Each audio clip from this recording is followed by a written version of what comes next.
On the surface, Christmas is a time of light and laughter, a season of giving, joy, and warmth. But in the quiet of a winter's night, when the snow falls thick and the world is hushed, the shadows seem to grow darker.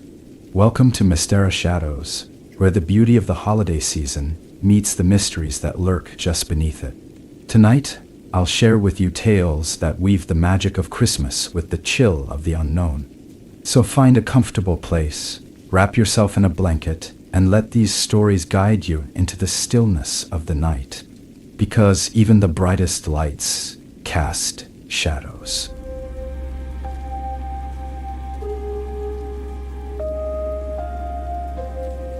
It started as all strange stories do, with something that seemed entirely ordinary. A snowstorm, a house, and me, craving solitude during the holiday season. I didn't expect much from that Christmas. I wasn't looking for company, wasn't decorating with any kind of enthusiasm. I just wanted quiet, time to think, to breathe. The kind of peace that a snowy, isolated Vermont winter promised. But looking back, I wonder if the snow wasn't a veil, hiding something far darker. If the storm wasn't a coincidence, but a prelude. The house was old, its bones groaning in the wind. It sat on the edge of a forest, far enough from town that even the most persistent holiday cheer didn't reach me. Perfect, I thought then. It was just me, and the soft glow of the Christmas lights I'd strung up in a rare moment of nostalgia. I hadn't even fully unpacked when the storm hit, piling snow so high against the windows that the view outside turned into a pale, suffocating void. The first sign that something wasn't right came late that night. It was so faint, I almost didn't notice it. A soft crunching sound, rhythmic and deliberate, just audible over the howling wind. Footsteps. At least, they sounded like footsteps. I reasoned it was just an animal, a deer or maybe a coyote, moving through the yard in search of food. But something about the cadence of those steps made my skin prickle. They were too steady, too deliberate. I pulled the blanket tighter around me and stayed by the fire, telling myself there was nothing to worry about. Still, I couldn't resist glancing out the window. What I saw wasn't reassuring. Tracks, long, narrow indentations in the snow, trailed across the yard.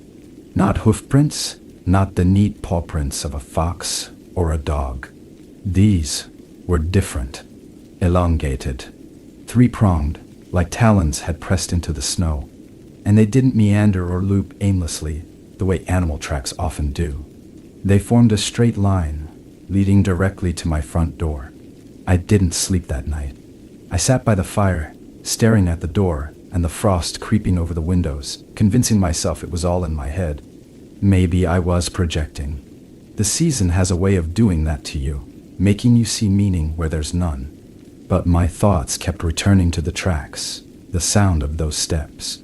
Who, or what, and why didn't I hear them leaving? Morning brought no comfort. If anything, it was worse in the daylight. The tracks were still there, perfectly preserved, leading to the door, but not away from it. That's when I saw it, a marking, scratched faintly into the frost-covered glass of the window beside the door. A five-pointed star encircled by jagged lines, almost like a crude wreath.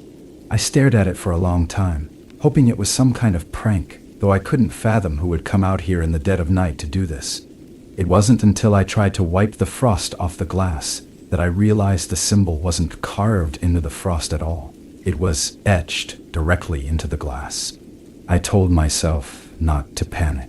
I told myself it was nothing, a leftover mark from some previous tenant, a trick of the light, anything. But the day passed in a blur of unease. I couldn't concentrate on anything. I kept checking the windows, the door, the tracks outside, looking for what? Movement, an explanation, something to make sense of the dread that settled in my stomach like a weight. By nightfall, the storm picked up again. The wind howled through the trees, and the snow piled higher and higher against the house. I tried to settle in, but my thoughts wouldn't stop circling back to the symbol on the glass. I should have felt safer with the snow barricading me in, but I didn't. The tracks from the night before proved that whatever had come to my door had no trouble moving through the storm. The fire crackled, the only source of warmth in the house, but it didn't reach me. I felt exposed, like I was being watched. And then I heard it again. That sound. Crunch, crunch, crunch. Slow, deliberate steps in the snow. I froze. Every muscle in my body tensed as the sound grew louder, closer. This time, I didn't tell myself it was just an animal. I knew better. I got up, moving toward the window with a dread so thick it felt like my legs might give out beneath me.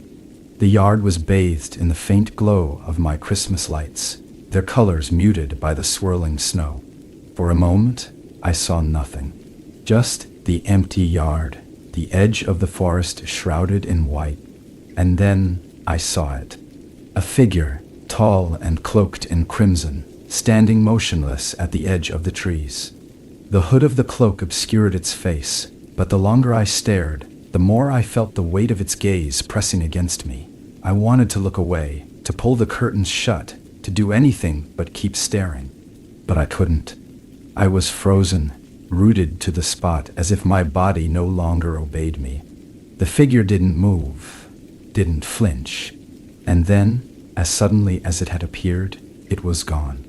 No movement, no retreating footsteps. Just the empty yard, the swirling snow, and the oppressive silence that followed. I spent the rest of the night by the fire, every nerve in my body on edge. Sleep wasn't an option. I kept waiting for the sound of footsteps again, for the figure to return, for some sign that I wasn't losing my mind. But the hours passed, and nothing happened. When the first light of dawn crept through the windows, I finally allowed myself to breathe. But even as I tried to convince myself it was over, that I'd imagined the whole thing, I couldn't shake the feeling that whatever I'd seen wasn't gone. It was just waiting. Morning brought no peace, only a deeper sense of unease. When I opened the door, the world outside was blanketed in pristine snow. Everything looked untouched, as if the night had been nothing more than a fevered dream. But the tracks were still there. They hadn't softened or faded under the snowfall.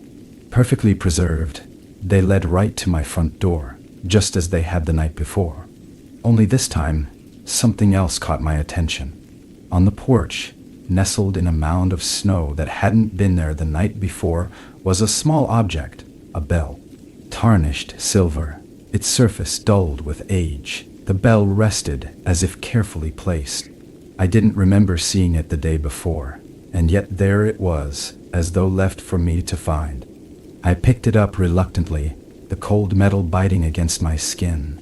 It jingled faintly, almost mournfully, as I turned it over in my hand. It wasn't just a bell. On its surface, carved so faintly it was almost invisible, was the same star and wreath symbol I'd seen etched into the window. My stomach twisted, the sight dredging up the unease I'd tried to bury after the previous night.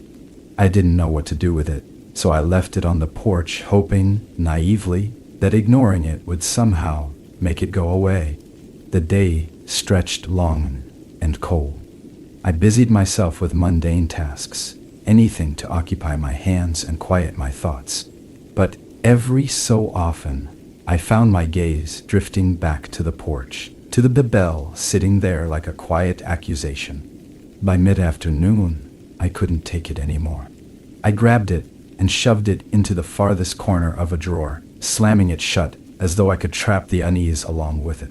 That evening, the snowstorm returned with a vengeance. The wind howled around the house, rattling the windows and bending the trees outside into unnatural shapes. I tried to focus on the fire, on the soft hum of Christmas music I'd turned on for some semblance of comfort, but the sense of being watched hadn't left. It clung to me like a shadow, a weight pressing on my chest. And then the bells began. It was faint at first, just a soft, rhythmic jingling that seemed to come from somewhere inside the house. I froze, my breath catching in my throat as I strained to listen. The sound wasn't coming from the drawer where I'd hidden the bell. It was coming from above me. The attic. I had told myself it couldn't be. I was alone in the house. There was no way anything, or anyone, was in the attic. But the jingling continued, soft and deliberate, as though whatever was making the noise wanted me to hear it. Against every instinct, I found myself moving toward the attic door. My footsteps felt heavy, as though the air around me had thickened. The house was eerily quiet, except for that relentless jingling. My hand shook as I gripped the pull cord for the attic stairs. With a sharp tug, the stairs creaked down, unfolding into the hallway. The sound stopped. I stood there for a moment, paralyzed by the silence. I didn't want to go up there. I didn't want to see what was waiting for me. But the longer I stood there, the more I felt the weight of something above me, pressing down through the ceiling. I climbed the stairs, each creak of the wood like a scream in the stillness. The attic was dark, the only light coming from a single narrow window covered in frost. The air was heavy, with the scent of old wood and dust, and for a moment, it seemed like nothing was out of place. Just boxes, old furniture, and the forgotten remnants of lives that had occupied the house before me. Then, I saw it. In the center of the attic floor, surrounded by a perfect circle of undisturbed dust, was the bell. The same one I had shoved into the drawer. Its tarnished surface gleamed faintly in the dim light, and as I stared at it, my pulse hammering in my ears, it jingled. I didn't touch it. I couldn't. I backed away slowly, my eyes fixed on the bell as if it might spring to life at any moment. When I reached the stairs, I turned and bolted, nearly stumbling in my haste to get back down. I slammed the attic door shut and stood there, my back pressed against it, trying to steady my breathing. That's when I heard the knocking. It wasn't coming from the attic. It was coming from the front door. I moved toward the sound cautiously, the floorboards groaning under my weight. Knocking was slow, deliberate, like someone, or something, was testing my resolve. When I reached the door, I hesitated, my hand hovering over the doorknob. Every instinct screamed at me not to open it. But I did. The yard was empty, the snow untouched, except for a new set of tracks. But they were the same as before, elongated, three-pronged, but now they circled the house, spiraling inward until they stopped directly in front of me. And there, lying in the snow, was another bell. This one wasn't tarnished. Its surface gleamed like freshly polished silver, and its jingling was louder, sharper, as though it was mocking my fear. I didn't pick it up. I couldn't. I slammed the door shut and locked it, the sound of the deadbolts sliding into place doing little to calm the storm inside me. I sat by the fire that night, the shadows dancing on the walls as the wind screamed outside. The bells didn't start again, but the silence that replaced them was worse. It was heavy, oppressive, as though the house itself was holding its breath. I didn't sleep. I couldn't. I sat there, waiting for the sound of footsteps, for the figure in the crimson cloak to appear again. But nothing came. Not that night. The next day brought with it a different kind of cold. It wasn't the bite of winter air, or the frost on the windows. It was the kind that sank into my bones, a deep gnawing chill that wouldn't leave. I couldn't shake the memory of the tracks spiraling around the house, or the second bell lying in the snow, like a deliberate offering. It was as if the world outside was waiting for me to make a move, but I didn't know what move to make. I spent the morning pacing the house, my mind a whirl of thoughts I couldn't untangle. Every creak of the floorboards, every faint whisper of wind through the cracks set me on edge. I couldn't focus, couldn't sit still. It was like the house itself was alive, breathing in time with my growing panic. The bell, the first one I'd hidden in the drawer. It nagged at me, its presence unbearable, even though it was out of sight. I had to know if it was still there. Opening the drawer, I braced myself for the worst. But it was gone. The space where I'd shoved it was empty, as if it had never been there at all. A part of me wanted to believe I'd imagined it. That would have been easier to accept. But deep down, I knew better. Whatever was happening wasn't just in my head. Something was playing with me, toying with my fear, pushing me closer and closer to the edge. By the time evening rolled around, the snow had stopped falling, leaving the world outside eerily still. The silence was suffocating, pressing against the walls of the house like a weight. The wind had died down, and yet I could hear faint sounds, soft, muffled jingling, like tiny bells ringing in the distance. I tried to ignore it, but the sound grew louder, more insistent. It wasn't coming from outside. It was inside the house. I followed the sound, each step feeling heavier than the last. It led me to the living room, to the fireplace where the embers still glowed faintly. On the mantel, neatly lined up in a row, were 3 bells. One tarnished, one gleaming, and one that looked even older than the first, its surface worn smooth as if by countless hands. They hadn't been there before. I was certain of that. The sight of them made my chest tighten, panic flaring hot and sharp. I didn't touch them. I couldn't bring myself to. But as I stared, the jingling stopped. The silence that followed was even worse. It was as if the house itself was holding its breath. I backed away slowly, my pulse hammering in my ears. Every instinct told me to leave, to get out of the house, to run. But the snow outside was too deep, the roads buried. There was nowhere to go.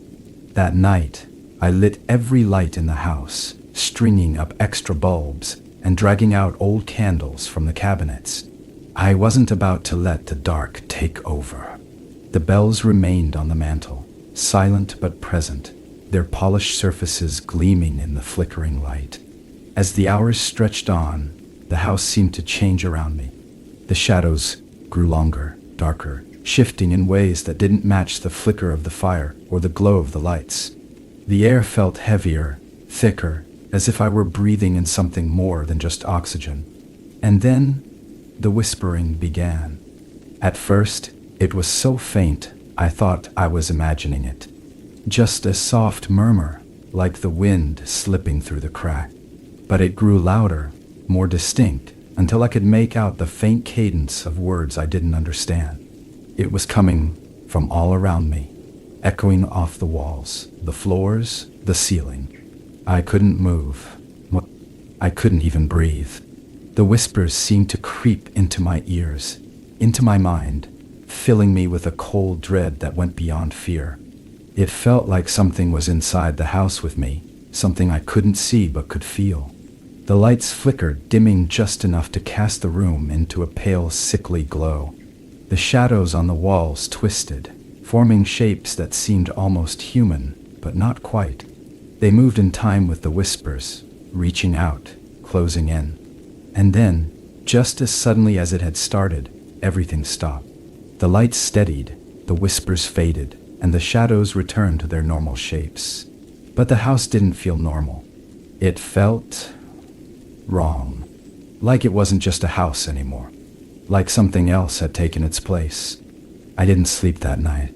I couldn't.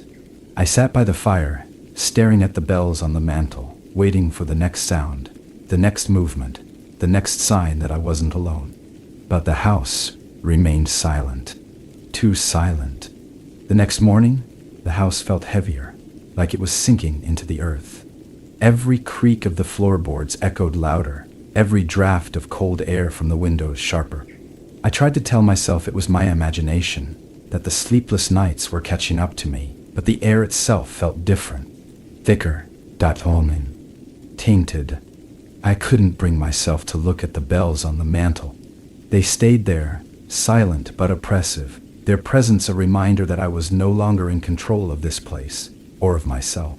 The light filtering through the windows was pale and dim, though the sky outside was clear. It felt as if the house was draining the world of its light, pulling it into the shadows that clung to the corners of every room. I decided to leave the house, even if it was just for a short walk. The snow was piled high against the door, and it took all my strength to push it open. The cold hit me like a wall, the air sharp and biting, but it felt cleaner than the air inside. For the first time in days, I felt like I could breathe. The world outside was silent, the snow muffling every sound. As I stepped into the yard, the crunch of my boots against the frozen ground seemed deafening. The tracks from the night before had disappeared, swallowed by the fresh snow, but the sense of being watched hadn't left. If anything, it was worse. The trees at the edge of the property loomed taller, their shadows stretching unnaturally long across the snow, as if reaching for me. I walked further, the cold seeping through my layers of clothing and into my skin. My breath hung in the air, curling upward like smoke, and for a moment I thought I saw something moving between the trees. A flash of red, a figure slipping silently between the trunks. I froze, my heart pounding in my chest, but when I looked again, there was nothing. Just the stillness of the forest and the endless white of the snow. The unease followed me back to the house. I stood at the door for a long time, reluctant to go inside, but the cold forced me to move. As soon as I stepped over the threshold, the air inside hit me like a wave, stale, heavy, suffocating. The house felt alive, like it had been waiting for me to return. The bells were no longer on the mantel. I found them arranged in a perfect line on the dining table, their polished surfaces gleaming under the weak light. Beside them was a piece of parchment, yellowed with age, the edges curling. The writing on it was spidery and uneven, as though scratched out in haste. There were only 3 words: "He is here." The moment I read them, the air around me seemed to shift. The temperature plummeted, and the faint scent of burning pine filled the room, sharp and acrid. The lights began to flicker, casting strange, fractured shadows across the walls. I backed away from the table, the paper and the bell sitting there like an accusation. And then the knocking started. It was slow and deliberate, coming from every direction. The front door, the windows, the walls themselves. It wasn't random, it was rhythmic, almost like a heartbeat. I clutched at the nearest chair, my legs trembling, as the knocking grew louder, more insistent. The lights went out completely, plunging the house into darkness. I fumbled for my phone, its weak flashlight cutting through the shadows just enough for me to see the room around me. The knocking stopped, but the silence that followed wasn't relief. It was suffocating. I could hear my own heartbeat pounding in my ears, the sound deafening in the absence of anything else. And then, from somewhere deep within the house, I heard the bells. They rang out, sharp and clear, their sound echoing in the stillness. It wasn't just one bell, but all 3, their tones overlapping in a dissonant, haunting melody. I turned toward the sound, the flashlight beam shaking as my hand trembled. The light caught on the staircase, illuminating the narrow path leading to the 2nd floor. Something moved at the top of the stairs. It was a shadow, darker than the surrounding dark, shifting unnaturally. It didn't walk or glide. It rippled, like smoke curling against an invisible wind. My breath hitched, my body frozen as the shape began to descend. Slowly, deliberately. Each step creaked under its weight, though I still couldn't make out what it was. I backed away, my feet stumbling over the edge of the rug, the flashlight beam flickering as my grip faltered. The shadow reached the bottom of the stairs, and for a moment, it stopped. I could feel it watching me, though it had no eyes, no features, just an overwhelming presence, pressing down on me like the weight of 100 hands. And then it moved. The flashlight flickered out, plunging the room into absolute darkness. The bells rang again, louder this time, their sound reverberating through the house. I stumbled backward, my hands groping for anything to steady myself, but the air felt thick, suffocating, like I was wading through water. I don't know how I made it to the door.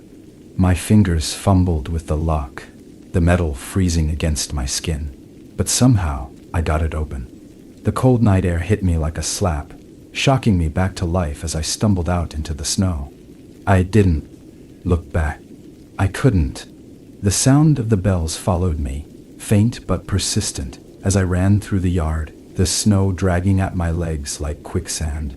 My breath came in ragged gasps, each step feeling heavier than the last. And then, just as suddenly as it had begun, the sound stopped. The silence was deafening, pressing in from all sides.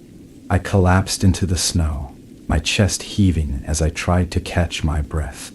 The house loomed behind me, dark and still, its windows like empty eyes staring out into the night. For a moment, I thought I was safe, but deep down, I knew better. The cold outside felt different now. It wasn't just winter's bite. It was sharper, more invasive, a presence all its own. I sat in the snow, the house looming behind me, its dark windows like eyes watching my every move. My breath came in uneven gasps, visible in the frigid air, curling and dissipating like smoke. The silence stretched out, oppressive and unnatural, as if the world itself was holding its breath. I don't know how long I sat there, staring at the house, willing myself to get up, to run. But where could I go? The snow was deep, the roads buried, and the forest that surrounded me now felt less like a refuge and more like an endless trap. I couldn't stay out in the cold. I knew that much. The frost was already biting into my skin, numbing my fingers and toes, sapping what little strength I had left. I told myself I had no choice. I had to go back inside. The thought twisted my stomach, but there was nowhere else. My legs felt heavy as I forced myself to stand. Each step toward the house, a battle against every instinct screaming at me to turn away. The front door stood slightly ajar, the dark gap between it and the frame like an invitation or a threat. When I crossed the threshold, the air inside hit me like a wall. It was thick and oppressive, carrying a strange metallic tang that made my stomach churn. The door creaked as it swung shut behind me, sealing me back into the suffocating darkness. My flashlight had died, its battery drained, but the faint glow of the fireplace still flickered in the living room, casting long, twisting shadows across the walls. The bells were gone. The table where they had sat was empty now, the surface dusted with frost that hadn't been there before. The fire crackled weakly, as if struggling to stay alive, its light barely illuminating the room. I moved closer, drawn to its warmth, but stopped short when I saw what was on the floor in front of the hearth.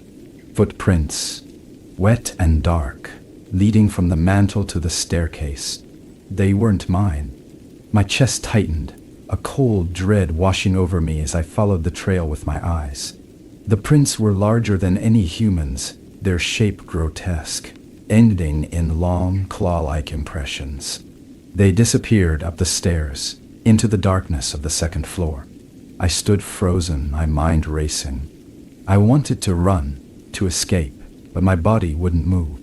It was as if the house itself held me in place, forcing me to stay, to see this through. The air around me grew colder, the faint scent of burning pine replaced by something fouler, something rotten and ancient. And then I heard it. A soft, rhythmic jingling, coming from above. The bells. They rang faintly at first, their tones overlapping in a haunting melody, growing louder with each passing moment. The sound wasn't random. It had a pattern, deliberate and purposeful, like a summons. I didn't want to go up there. I didn't want to follow the sound, but something compelled me, pulling me toward the stairs. My feet moved on their own, the floorboards groaning under my weight as I ascended. The bells grew louder, more insistent, the sound reverberating through the walls. When I reached the top of the stairs, the air was so cold, it felt like I was breathing in shards of glass. The hallway stretched out before me, its shadows twisting and writhing as if alive. The door to the attic was open, the pull cord for the stairs dangling like a noose. The jingling came from above, echoing down the narrow opening. I climbed, my hands trembling as I gripped the rickety stairs. The attic was dark, the only light coming from a faint, unnatural glow in the center of the room. As I stepped onto the floor, the source of the light came into view, a circle of candles, their flames flickering despite the absence of any draft. In the center of the circle sat the three bells, arranged in a triangle, their surfaces gleaming as if freshly polished. The room was silent now, the bells no longer ringing, but the air was thick with a presence, an overwhelming weight that pressed down on me from all sides. I felt it before I saw it, a shadow darker than the surrounding dark, rising from the corner of the room, its form shifting and curling like smoke. It wasn't a figure. It wasn't even human. It was a shape, an absence of light, a void that seemed to devour the space around it. And yet, I could feel its gaze. It watched me, its presence filling the room, suffocating and all-encompassing. The candles flickered, their flames dimming as the shadow moved closer. My body refused to move, my legs locked in place, my breath caught in my throat. The bells began to ring again, their sound sharp and piercing, drowning out the hammering of my heart. The shadow loomed over me, its form shifting and twisting, its presence pressing against me like a tidal wave. I could feel it reaching for me, pulling me toward it, drawing me into its endless dark. The bells rang louder, faster, their sound echoing in my mind, consuming every thought, every fear, every ounce of who I was. And then everything went still.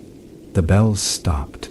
The shadow receded, fading into the corners of the attic, its presence lingering but no longer oppressive. The candles' flames steadied, their light casting a faint, warm glow across the room. I was alone. The bells were gone. The attic was empty, the circle of candles, the only evidence that anything had been there at all.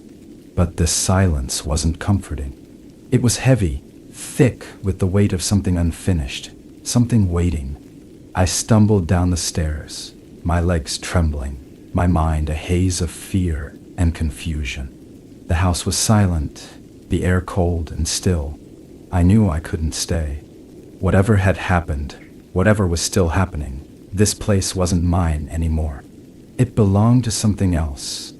As I stepped outside, the snow crunching underfoot, I turned back to look at the house one last time. The windows stared back, dark and empty, their glass reflecting nothing but the endless white of the snow. For a moment, I thought I saw movement, a flicker of red in the corner of my vision. But when I blinked, it was gone. The bells didn't follow me. Not this time. But as I walked away, the weight of the house remained heavy on my shoulders, a shadow I knew I would never truly escape.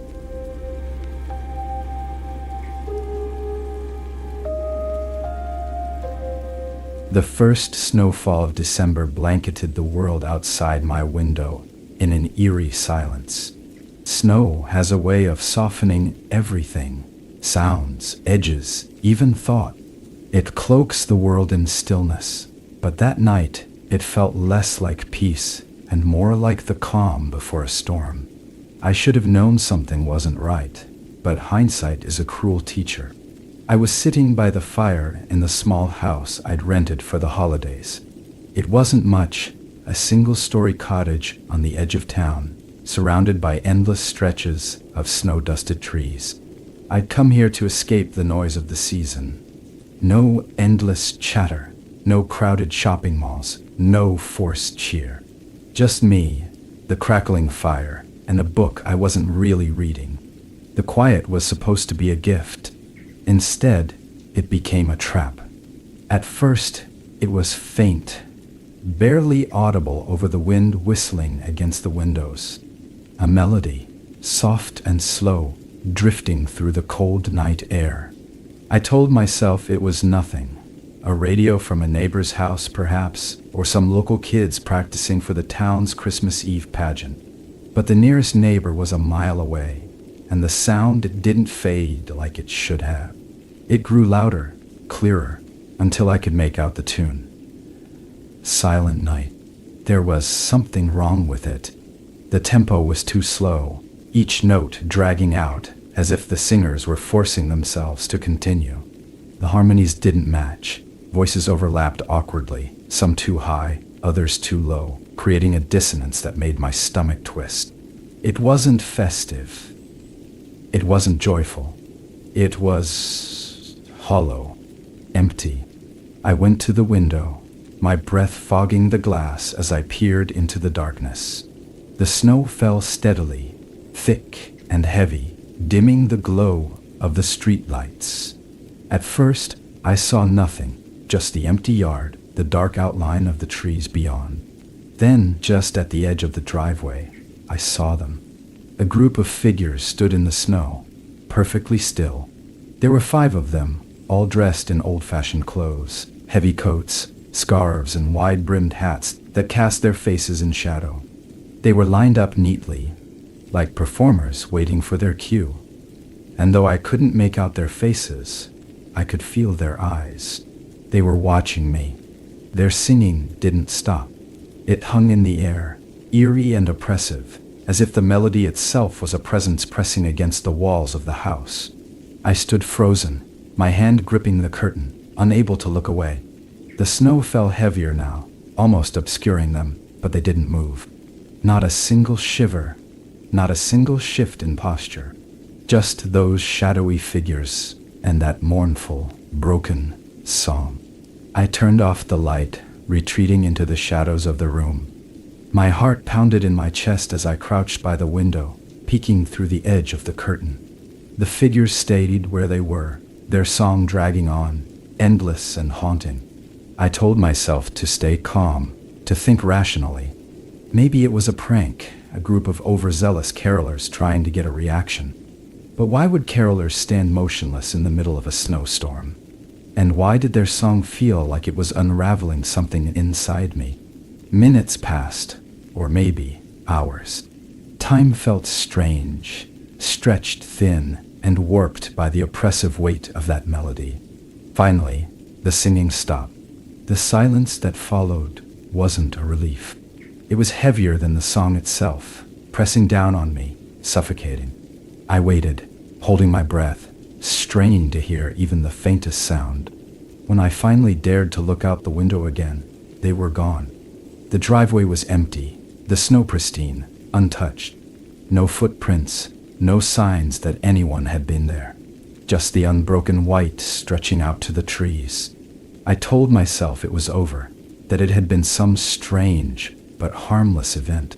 But I couldn't shake the feeling that they were still out there, hidden in the shadows beyond the trees, waiting. That night, I couldn't sleep. The house felt different, as if it wasn't mine anymore. The fire crackled softly in the hearth, the only sound in the suffocating stillness. I kept the lights off, staying by the window, watching. The snow fell steadily, the world outside fading into a pale, featureless void. Sometime after midnight, I heard it again. The same melody, faint but unmistakable, carried on the wind. This time, it wasn't outside. It was coming from somewhere inside the house. The melody lingered in the air, faint and hollow, curling through the shadows like smoke. My pulse quickened as I tried to convince myself it was my imagination, that the sound wasn't real. But it was unmistakable. Silent Night, warped and drawn out, its once comforting tune twisted into something wrong. Worse, it was coming from inside the house. I gripped the arm of the couch, my knuckles white as I strained to listen. The sound was faint, almost teasing, drifting through the walls. It didn't seem to come from any one place but everywhere at once. I tried to focus, to track its origin, but the melody shifted, moving from one corner of the house to another. It was as if it was alive, circling me, closing in. I forced myself to stand, my legs shaky beneath me. The floor creaked beneath my weight, the sound unnaturally loud in the oppressive silence. I reached for the flashlight on the side table, fumbling with the switch, but the bulb flickered weakly before going out completely. The fire in the hearth was dying, its embers casting long dancing shadows across the walls. The sound grew louder, more deliberate, as if it knew I was trying to find it. My breath came in shallow gasps as I stepped into the hallway, the air colder here, sharper. The melody seemed to come from the end of the hall, where the door to the basement stood slightly ajar. I hadn't opened that door. I was sure of it. I stopped in my tracks, my feet refusing to move closer. The melody shifted again, fading into a soft hum, and then it stopped. The silence that followed was heavier than the sound, pressing against my chest, making it hard to breathe. My fingers gripped the edge of the wall, my nails digging into the wood as I stared at the dark gap of the basement door. A faint rustling sound broke the silence. It was soft, like the whisper of fabric against wood, but it was enough to send a jolt of fear through me. My mind raced with possibilities: rats, wind, something harmless. But deep down, I knew better. Something was in the house.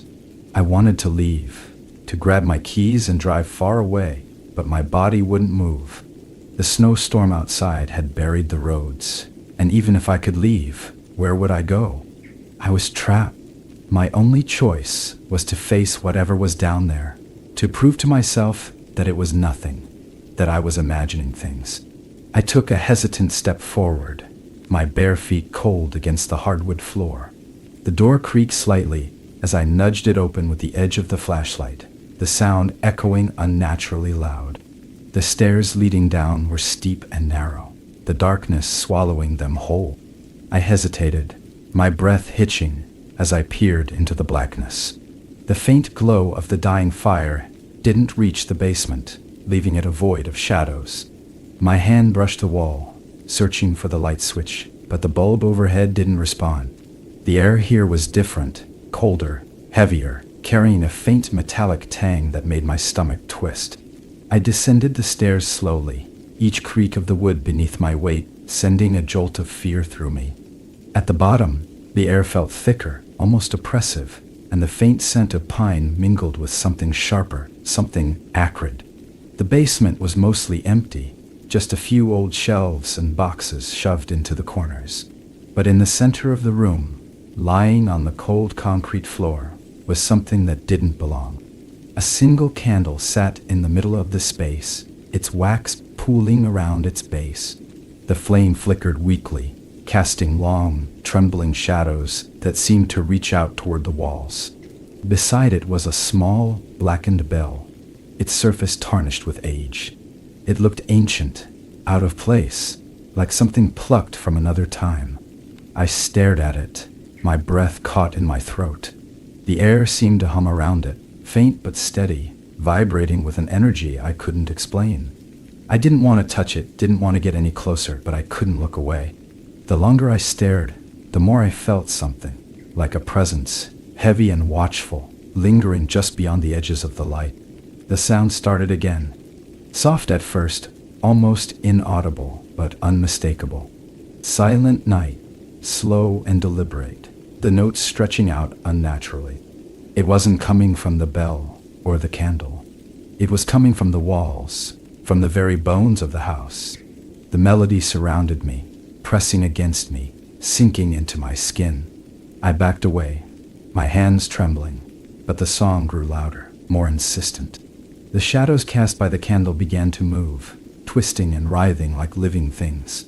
They stretched toward me, their shapes distorting, their edges sharp and jagged. My chest tightened, panic clawing at my throat as I turned and bolted up the stairs. The door slammed shut behind me as I stumbled into the hallway, my heart racing. The sound didn't follow me, but the silence was worse. It was heavy, oppressive, filled with a weight that made the air hard to breathe. I stood there, staring at the door to the basement, my mind racing. I didn't understand what was happening, but I knew one thing for certain. Something was in the house with me. The silence in the house had a presence of its own, thick and oppressive, wrapping around me like a shroud. I locked the basement door and leaned against it, my breath shallow and uneven. My mind raced, searching for answers that refused to come. The candle, the bell, the twisted melody. They didn't belong here. None of this did, but they were here, and so was I. I told myself to stay calm, to think clearly, but the air in the house felt wrong. It pressed against me, heavy and suffocating, like the weight of unseen eyes. Every creak of the floorboards, every groan of the old wooden walls, sent a fresh wave of unease coursing through me. I turned on every light in the house, as if the warm glow of the bulbs could banish whatever had crept into my home. It didn't help. The shadows lingered, darker and sharper than they should have been, stretching and twisting in ways that made my stomach churn. The bell haunted me. Even though it was locked away in the basement, I could feel its presence, like an itch I couldn't scratch. Its image was burned into my mind. The tarnished metal, the unnatural hum in the air around it. I found myself glancing toward the basement door again and again, as if expecting it to swing open on its own. I wanted to forget it, to pretend it wasn't there, but I couldn't.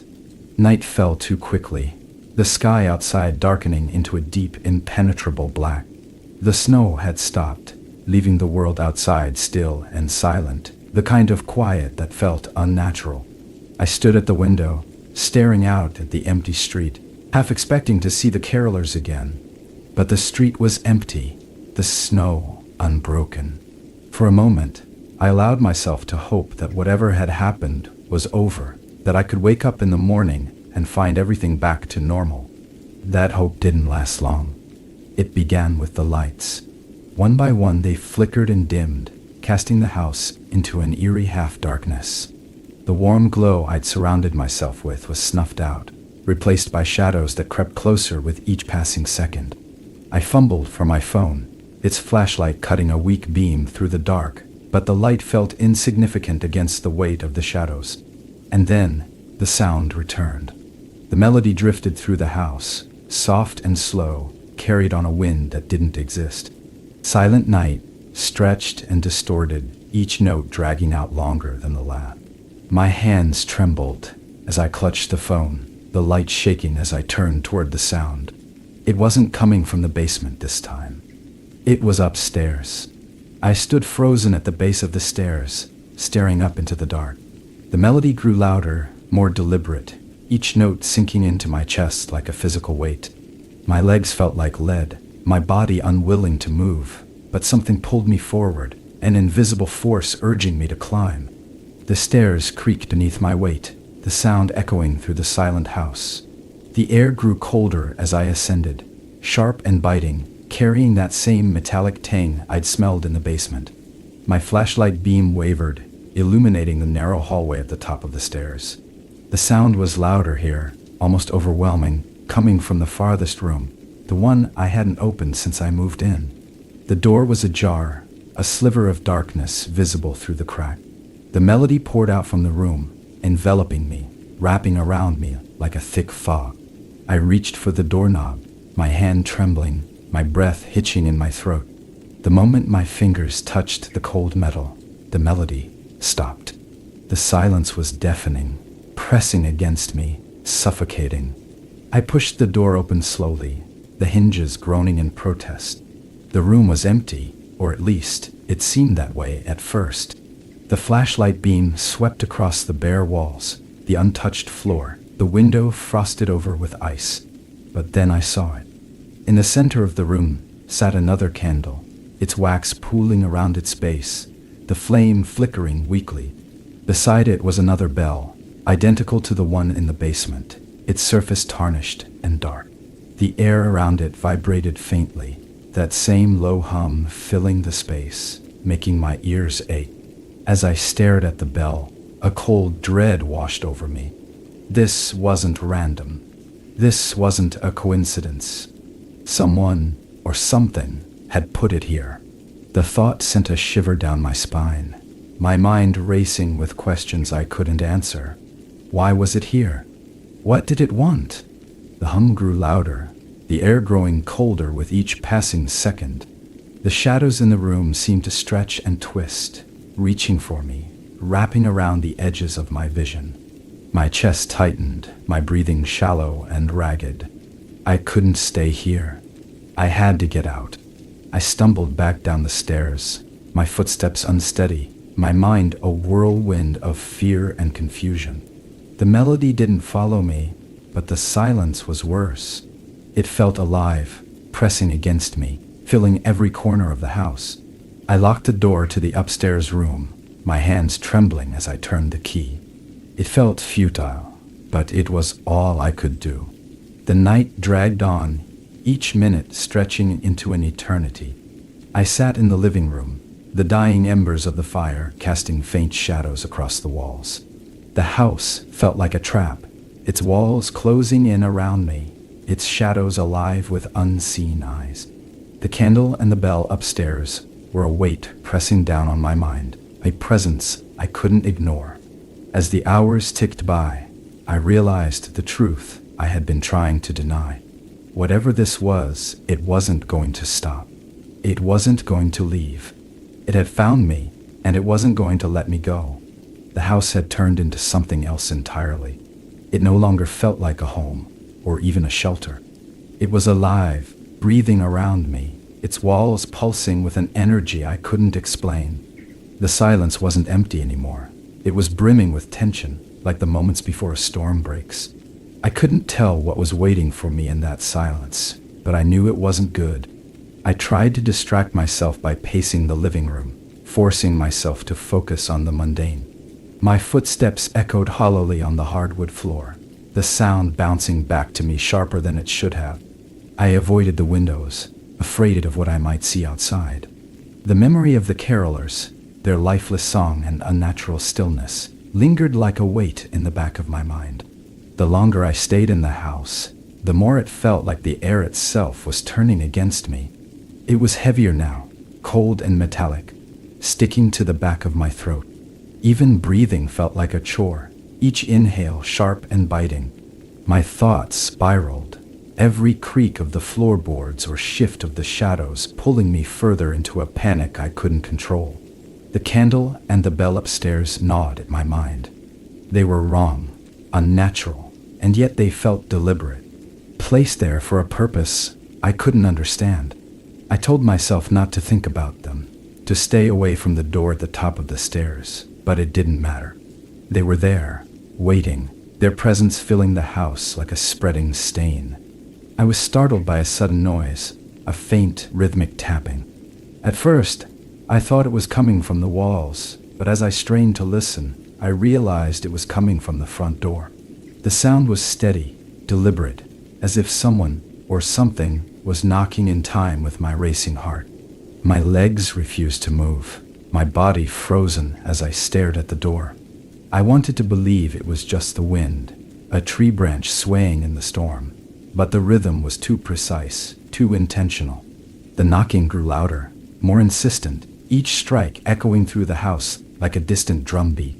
When I finally forced myself to move, my steps were unsteady, my breath shallow. I approached the door slowly, every instinct screaming at me to turn around, to run. But I didn't. My hand trembled as I reached for the doorknob, the cold metal biting against my skin. The moment I opened the door, the knocking stopped. The night outside was deathly quiet, the snow-covered street empty. The world looked untouched, as if nothing had ever disturbed it. But there, lying on the porch, was something that made my stomach churn. Another candle, identical to the ones I'd seen in the basement and upstairs, sat in the center of the doormat. Its flame flickered weakly, the wax pooling beneath it like frozen blood. Beside it was another bell, its surface darker than the others, tarnished with age. The air around it seemed to hum, a low vibration that made my teeth ache. I didn't pick it up. I couldn't bring myself to touch it. Instead, I backed away, closing the door slowly, the wood creaking on its hinges. My hands shook as I turned the lock, the sound unnaturally loud in the oppressive silence. The moment the door clicked shut, the melody returned. It was louder this time, sharper, echoing through the house with a force that made the walls tremble. Silent night, warped and broken, each note a dagger, slicing through the stillness. The sound came from everywhere and nowhere, filling the space like a physical presence. I stumbled back into the living room, my heart pounding as I searched for the source of the music. The shadows in the room began to shift, stretching and twisting, their edges jagged and unnatural. They moved with the melody, swaying and writhing, as if alive. My breath caught in my throat as the air grew colder, the hum from the bell upstairs reverberating through my skull. And then I saw them. Figures began to form in the shadows, their outlines indistinct but unmistakably human. They stood motionless at first, their shapes barely visible against the shifting darkness. But as the melody grew louder, they began to move. Slowly, deliberately, they stepped forward, their forms solidifying with each step. The carolers. They were inside now, their pale faces blank and emotionless, their mouths moving in perfect unison with the song. Their clothes were old-fashioned, their edges frayed, as if they'd stepped out of another time entirely. They didn't look at me, didn't acknowledge my presence. They just sang, their voices blending into a haunting, discordant wail that filled every corner of the house. I backed away, my hands gripping the edge of the couch as I tried to steady myself. The carolers didn't stop. Their song continued, relentless and overwhelming, their hollow eyes staring through me as if I wasn't even there. The shadows around them writhed and twisted, stretching toward me like dark tendrils. I stumbled into the hallway, my back pressed against the wall as I tried to think. My mind raced, every thought drowned out by the melody that seemed to grow louder with every passing second. The carolers didn't follow me, but their presence filled the house, their song a constant oppressive force that I couldn't escape. I didn't know what to do. There was nowhere to run, nowhere to hide. The storm outside had buried the roads, and even if I could leave, I knew they would follow. They weren't just in the house. They were in the air, in the shadows, in every breath I took. The melody reached a crescendo, the dissonant notes piercing through me like knives. The walls trembled, the shadows pulsed, and the carolers' voices grew louder, more inhuman, their song warping into something beyond comprehension. And then, just as suddenly as it had begun, everything went silent. The silence pressed down on me, heavier than the song that had filled the house moments before. It wasn't a normal quiet. It felt alive, like the air itself was holding its breath, waiting. I stood frozen in the hallway, my back against the wall, my body trembling, my ears strained for any sound, any sign that the carolers were still there. But the house was unnaturally still. The lights flickered once, twice, then steadied. Shadows clung to the corners of the room, darker and deeper than they should have been. My chest tightened, the weight of the silence making it hard to breathe. I didn't know what was worse, the oppressive quiet or the anticipation of what would come next. I forced myself to move, my legs unsteady beneath me. The carolers had vanished, but I could feel their presence lingering, thick and suffocating, like a stain that wouldn't wash away. My feet carried me to the front door, my hand fumbling with the lock. I wanted to run, to get as far away from this house as possible, but the storm outside had buried everything. The roads were impassable, and the thought of wandering into the dark, frozen night felt like trading one horror for another. I turned back toward the living room, the air colder now, sharper. My breath hung in front of me in pale clouds, and the faint scent of wax and pine lingered, clinging to my clothes. The memory of the candles and bells haunted me, their tarnished surfaces and flickering flames etched into my mind. They weren't just objects. They were something more, something tied to whatever had taken root in this house. The hum returned, low and steady, vibrating through the walls. It wasn't music, not exactly, but it resonated deep within me, setting my teeth on edge. I followed it reluctantly, my steps slow and deliberate, each one feeling heavier than the last. The sound pulled me toward the staircase, its vibration growing stronger as I approached. At the top of the stairs, the door to the room where I'd found the second candle was ajar again, the darkness inside absolute. The hum grew louder as I climbed, the cold intensifying with each step. My breath came in shallow gasps, the air sharp and metallic, leaving a bitter taste on my tongue. I reached the door, my hand trembling as I pushed it open. The room was empty, the shadows deeper than before, but the candle and the bell were gone. In their place, etched into the floorboards, was a symbol, a circle of jagged lines surrounding a star, carved with precision into the wood. The hum seemed to emanate from the symbol, pulsing in time with my racing heart. As I stared at it, the shadows in the room began to shift, twisting and curling like smoke caught in an invisible wind. They gathered in the center of the room, coalescing into a shape, a figure. It wasn't human, not entirely. Its form was indistinct, its edges fraying into the darkness around it. But its presence was overwhelming, suffocating, pressing against me with a force that made my knees buckle. The hum grew louder, transforming into a low, guttural chant. The figure raised an arm, or something like an arm, toward me, its movement slow and deliberate. The air around me grew colder, sharper, the metallic tang turning into the acrid stench of burning pine. My vision blurred, my body trembling as the chant filled my ears, drowning out my thoughts. I stumbled backward, my back hitting the wall.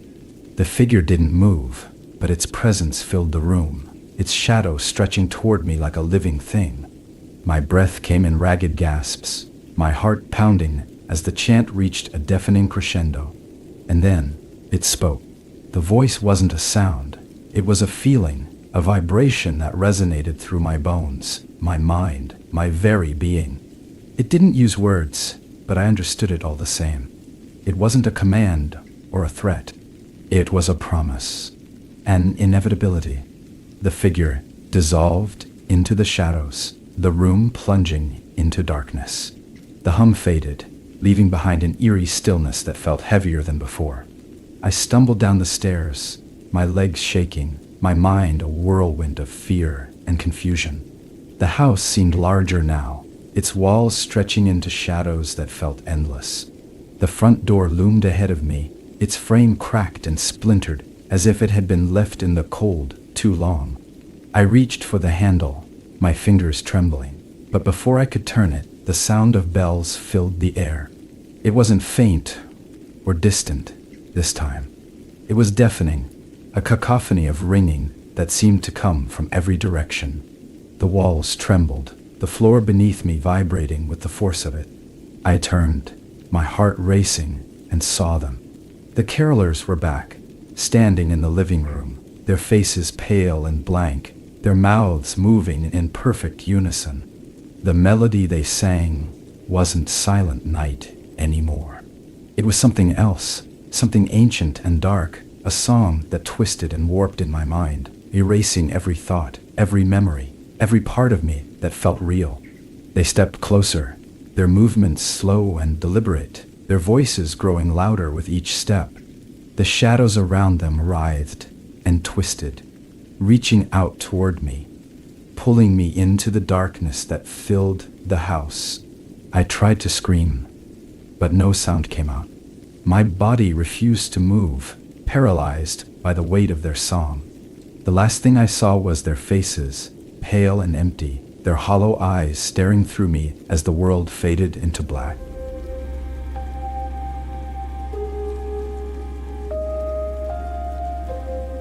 Snow has a way of transforming the familiar. It softens sharp edges, muffles sound, and turns the ordinary into something dreamlike. But sometimes, that dream can feel too still, too quiet, like the world is holding its breath. That's how it felt when I first arrived in Pine Hollow, a tiny mountain town wrapped in the kind of picturesque winter scene you'd find on a holiday card.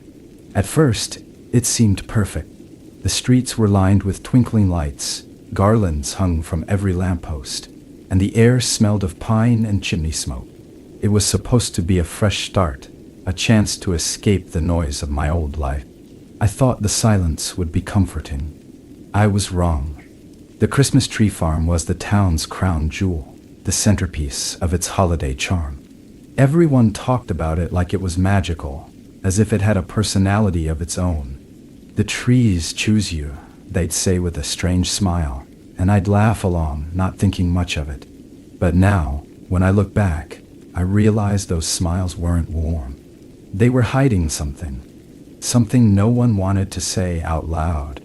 It was on my second week in town that I decided to visit the farm. I remember the sky was a flat, pale gray, the kind that makes you feel like the world is shrinking around you. Snow covered everything in a thick, untouched blanket, and the air was so cold it burned my lungs. I parked at the edge of the field and stepped out, my boots crunching against the packed snow. The farm stretched out before me, rows upon rows of evergreens dusted with frost, their needles glinting in the weak winter light. It looked harmless enough at first, peaceful even, but the further I walked, the more I noticed something off. The trees were too perfect. Each one was symmetrical, as if carved from a mold, their branches evenly spaced, their trunks unnaturally straight. It didn't feel right. Nature isn't supposed to be perfect. The air grew colder as I moved deeper into the farm, the sounds of families picking out their trees fading behind me. The rows of evergreens seemed to stretch endlessly, their dark green needles casting long shadows across the snow. That's when I saw it. At the far edge of the farm, where the orderly rows gave way to wild forest, stood a single tree that towered over the rest.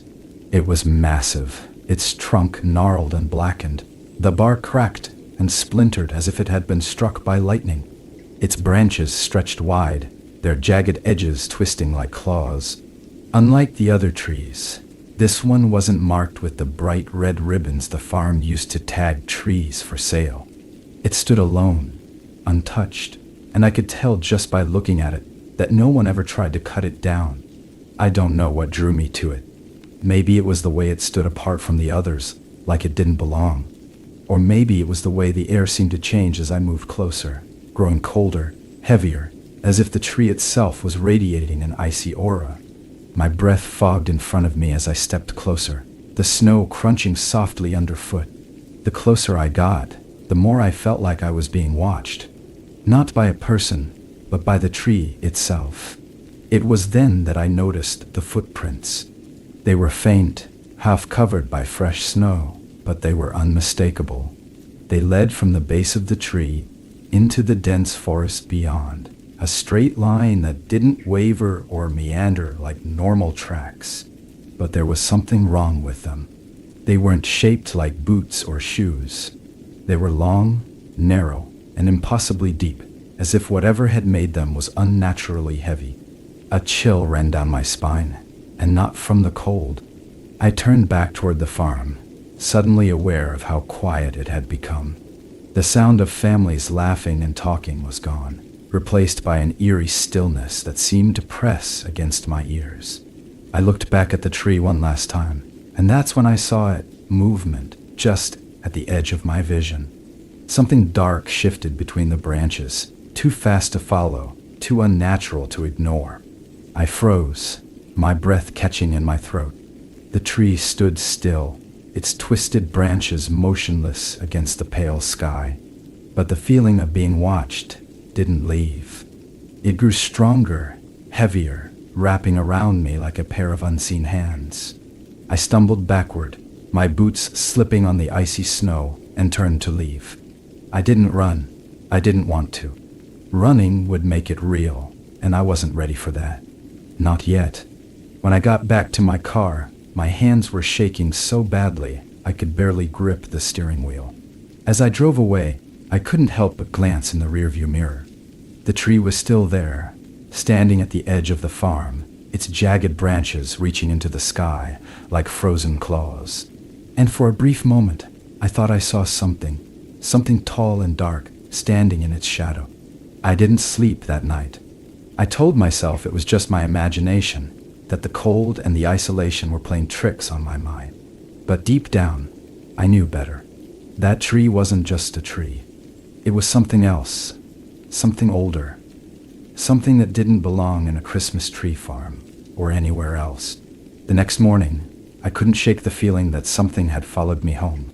The night had passed in restless silence, the kind where every creak of the house feels like a deliberate sound. I had told myself it was nothing, just my nerves getting the better of me. But the unease lingered, crawling under my skin like a splinter too deep to reach. The tree stuck in my mind, Its twisted form burned into my thoughts like an afterimage from staring at the sun. I tried to focus on normal things: coffee, tidying up the house, running errands in town, but it was like my brain wouldn't let go. Every time I closed my eyes, I saw its blackened bark, its claw-like branches reaching for the sky. By the time afternoon rolled around, the nagging curiosity had become unbearable. I found myself driving back to the Christmas tree farm, my hands gripping the steering wheel tighter than they needed to. The sky was overcast, a dull gray that made the world feel smaller, quieter. Snow began to fall as I parked, the flakes soft and soundless against the windshield. The farm was busier than the day before, families bundled in scarves and heavy coats wandering between the rows of evergreens. Laughter and chatter filled the air, but it felt distant, muffled, like it wasn't really meant for me. I ignored the main part of the farm and headed toward the back, where the trees grew wilder, more untamed. The further I walked, the quieter it became, the sounds of the crowd fading into the distance. It didn't take long to find the tree again. It stood exactly where I'd left it, at the edge of the forest, its gnarled branches casting long shadows across the snow. The air around it felt colder than the rest of the farm, as if the tree was drawing the heat out of the world. I stopped a few feet away, my breath fogging in the frigid air. There was no wind, but the branches seemed to sway faintly, almost imperceptibly, as if they were alive. Something glinted at the base of the tree, half buried in the snow. I hesitated, my instincts screaming at me to leave it alone, but curiosity won out. I crouched down, brushing the snow away with a gloved hand. It was a piece of glass, sharp-edged and cloudy, like the fragment of a broken ornament. But it was old, far older than anything else on the farm. Its surface was etched with strange markings, lines and curves that didn't make sense, like a language I couldn't read. I stood, clutching the shard tightly, my pulse quickening. The air around me seemed to shift, growing heavier, thicker. I felt it before I saw it, a presence, cold and watchful, pressing against the back of my neck. Slowly, I turned. At first I thought it was just a shadow, a trick of the light against the snow. But it moved, shifting between the trees, its shape too tall, too thin to be human. My breath caught in my throat as it stopped, standing motionless at the edge of the forest. It didn't have a face, not exactly, but there was something about its form that felt like it was looking at me. The shard slipped from my hand, landing soundlessly in the snow. My heart pounded in my chest as I backed away, my boots crunching against the frozen ground. The shadow didn't move. It just stood there, watching, waiting, its presence filling the space between us like a dark, silent storm. I turned and ran, my feet slipping on the icy snow as I made my way back to the farm. The noise of the crowd hit me like a wave, too loud, too bright, but I didn't stop. I didn't look back. By the time I reached my car, my hands were trembling so badly, it took me 3 tries to get the keys in the ignition. I drove away without glancing in the rearview mirror, afraid of what I might see. When I got home, the house felt different. It wasn't just the cold that had crept in while I was gone, it was something else. The air was heavier, the shadows deeper, stretching across the walls like they didn't belong. I locked the doors, checked the windows, and turned on every light in the house, but it didn't help. The feeling of being watched stayed with me, a constant weight pressing against my chest. That night, I dreamed of the tree. In the dream, its branches stretched endlessly into the sky, twisting and writhing like living things. The ground beneath it was cracked and blackened. The snow melted away to reveal something dark and pulsing beneath the surface. I woke up drenched in sweat. The image burned into my mind. I didn't go back to sleep. The next morning, I found footprints in the snow outside my house. They weren't mine. The footprints shouldn't have been there. The snow had fallen steadily all night, blanketing everything in a fresh, undisturbed layer.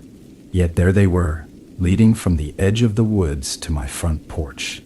They weren't the tracks of an animal, nor did they look like anything a human could have made.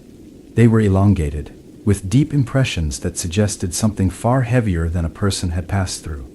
I stood at the window for what felt like an eternity, staring at the trail of prints. My breath fogged the glass as I tried to make sense of what I was seeing. The rational part of my mind screamed for an explanation. Maybe a trick of the snow, maybe kids playing a prank, but none of it fit. The tracks weren't random. They formed a deliberate path, each step perfectly spaced, as if whoever or whatever had made them knew exactly where they were going. A chill ran through me, sharper than the morning air. I pulled on my coat and stepped outside, the cold biting at my face as I moved toward the tracks. Up close, they looked even stranger, the edges sharp and precise, as if the snow had simply been pressed down but carved away. My boots crunched against the snow as I followed the trail, each step taking me closer to the woods. The trees loomed ahead, their bare branches twisting like skeletal fingers against the pale gray sky. The tracks disappeared into the darkness between them, and for a moment, I hesitated. The memory of the shadow I'd seen the day before lingered in the back of my mind, a warning I couldn't ignore. But something stronger pulled me forward, a mix of curiosity and dread I couldn't shake. The air grew colder as I stepped into the forest, the noise of the town fading behind me. The tracks continued, weaving between the trees, their path unnervingly straight. My breath came in shallow clouds as I moved deeper, the light dimming as the branches above thickened. The world felt smaller here, the trees pressing in from all sides, their twisted trunks casting long, jagged shadows across the snow. That's when I saw it. The tree from the farm stood in a small clearing, its blackened trunk and gnarled branches unmistakable. It shouldn't have been here. It had been rooted at the edge of the farm, surrounded by rows of neatly trimmed evergreens. But here it was, its presence undeniable, as if it had followed me home. I stopped at the edge of the clearing, my chest tightening as I stared at the tree.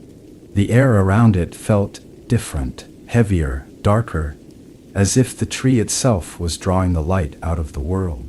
Its branches stretched outward like claws, their tips curling toward the ground, and the snow beneath it was untouched, as if the tree was rejecting the winter around it. A faint hum filled the air, so low I felt it more than heard it.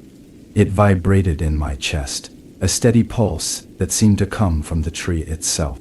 The sound grew louder as I stepped closer, each footfall feeling heavier than the last. The world around me blurred, the trees at the edge of the clearing fading into the background, until it was just me and the tree. And then I saw the faces. They were faint, barely visible in the rough bark, but they were there. Eyes, mouths, twisted expressions frozen in silent agony. They shifted as I stared, their features contorting, as if the tree was alive and watching me. My stomach churned, and I stumbled back, the snow crunching loudly underfoot. The hum grew louder, the air around me vibrating with an energy that made my teeth ache. I turned and ran, my legs trembling as I pushed through the trees. Branches clawed at my coat, the cold air burning my lungs, but I didn't stop. I didn't look back. The hum followed me, growing fainter with each step, until I burst out of the woods and into the open field behind my house. I collapsed onto the porch, my chest heaving as I tried to catch my breath. My hands shook as I fumbled with the lock, the key slipping between my fingers. When I finally managed to get inside, I slammed the door behind me, locking it and sliding the deadbolt into place. The house felt warmer, safer, but the feeling of being watched didn't leave. That night, I couldn't sleep. I sat by the window, staring at the woods, waiting for something to move. The snow fell steadily, covering the footprints that had led to my door, but I knew they'd been there. And I knew the tree was still out there, waiting. When dawn came, I finally allowed myself to exhale, the daylight giving me a false sense of security. But as I moved toward the kitchen, something on the counter stopped me in my tracks. A small piece of blackened bark sat in the center of the table, its surface rough and splintered. I hadn't brought it inside. I hadn't even touched the tree. The bark wasn't alone. Beside it was a piece of glass, etched with the same strange markings I'd found at the farm. My hands trembled as I picked it up, the cold surface biting against my skin. The hum returned, faint and distant, echoing in the back of my mind. I dropped the glass and backed away, my heart pounding. Whatever was happening, it wasn't over. The tree wasn't just in the woods. It was here, in my house, in my head, and I didn't know how to stop it. The hum lingered in the back of my mind, even as the morning stretched into a pale gray afternoon. It was faint, almost like a memory I couldn't shake, but it was there, constant and unrelenting. I kept checking the windows, watching the snow-covered woods for any sign of movement, but the world outside seemed frozen, too still. It was the kind of quiet that made every noise inside the house feel sharper, heavier. I didn't want to think about the bark or the etched glass shard, but they felt like they were pulling at me, their presence impossible to ignore. They sat on the kitchen table like an accusation, daring me to make sense of them. I didn't touch them again, but every time I passed through the room, I felt their weight pressing against me, a silent reminder of what I'd seen in the woods. I told myself to stay busy. Distraction was the only way to keep the dread at bay. I cleaned the house, paced the living room, flipped through a book I couldn't focus on. But no matter what I did, the hum grew louder, creeping into every corner of my thoughts. It wasn't just a sound, it was a presence, something alive and watchful, pressing in from the edges of my mind. By late afternoon, the light had started to fade, the sky outside deepening into a muted blue-gray. The snow fell steadily, thickening the blanket that covered the yard and woods beyond.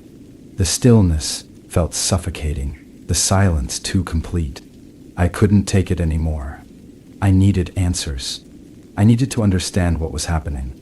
I grabbed my coat and stepped outside, the cold biting against my skin as I made my way toward the woods. The air felt sharper here, heavier, like it was thick with something I couldn't see. The trail I'd followed the day before was gone, buried beneath fresh snow, but I didn't need it. I knew exactly where the tree was. Its image was burned into my mind, every detail etched with unsettling clarity. The forest seemed darker than it should have been, the bare branches overhead casting jagged shadows across the snow. My breath came in shallow puffs, the sound too loud in the unnatural quiet. The hum grew louder as I approached the clearing, vibrating through the air, sinking into my chest. It felt almost alive, like it was reacting to me, pulling me closer. The tree stood in the center of the clearing, its blackened trunk and claw-like branches unchanged. But the ground around it was different now. The snow had melted, leaving a ring of exposed earth that was cracked and dark, as if scorched. The faces in the bark were clearer now, their twisted features frozen in expressions of fear and pain. They seemed to move as I approached, their eyes following me, their mouths silently screaming. I stopped a few feet from the edge of the clearing, my chest tightening as the hum reached a deafening pitch. The air was so cold it burned, each breath feeling like shards of ice cutting into my lungs. I wanted to turn back, to run, but my legs refused to move. The tree loomed over me, its presence overwhelming, suffocating. Something glinted at the base of the tree, catching the faint light that filtered through the branches. It was another shard of glass, identical to the one I'd found before, its surface etched with the same strange markings. Beside it lay a piece of bark, darker and rougher than the one in my house. They looked like they'd been placed there, deliberately arranged in a way that felt wrong, purposeful. As I reached for the shard, the hum stopped. The silence that followed was immediate, absolute, pressing against my ears like a physical weight. The clearing seemed to darken, the shadows stretching and twisting, reaching toward me. My hand froze, hovering above the glass as the air grew colder, heavier. And then I felt it. A presence, cold and massive, standing just behind me. I didn't turn around. I couldn't. My body was frozen, every muscle locked in place as the weight of the presence bore down on me. It was like the air itself had come alive, wrapping around me, pressing against my skin. The ground beneath me felt unstable, shifting and pulsing, as if the earth was breathing. The hum returned, louder and deeper, vibrating through my entire body. It wasn't just a sound anymore. It was inside me, a force that felt like it was tearing me apart from the inside out. My vision blurred, the edges of the clearing fading into darkness, until all I could see was the tree and the twisted faces in its bark. I don't know how long I stood there, frozen in place, the hum filling every corner of my mind. Time felt meaningless, stretched and distorted, like I was trapped in a single, endless moment. And then, just as suddenly as it began, it stopped. The presence was gone. Clearing was silent. I stumbled backward, my legs weak and unsteady, my breath coming in ragged gasps. The tree loomed before me, unchanged, but its presence lingered, heavy and oppressive. I turned and ran, the snow crunching loudly beneath my boots as I pushed through the trees. The shadows seemed to follow me, stretching and writhing at the edges of my vision, but I didn't look back. When I finally reached my house, the sky had darkened completely, the first stars flickering weakly through the haze of snow. I slammed the door behind me, locking it and sliding the deadbolt into place. My chest heaved as I leaned against the wall, the weight of what I'd seen pressing down on me like a stone. I didn't sleep that night. The hum was gone, but its absence felt worse, like a storm waiting to break. I sat by the window, staring at the woods, watching for movement in the shadows. The snow fell steadily, silent and relentless, covering the world in a shroud of white. And then, just before dawn, I saw it. A figure, tall and dark, standing at the edge of the forest, watching. The figure at the edge of the forest was still, so unnaturally still that it didn't seem real. It stood just beyond the tree line, its shape dark and indistinct against the pale glow of the snow. I stared at it through the frost-covered window, my breath fogging the glass as I tried to convince myself it wasn't there. But it was.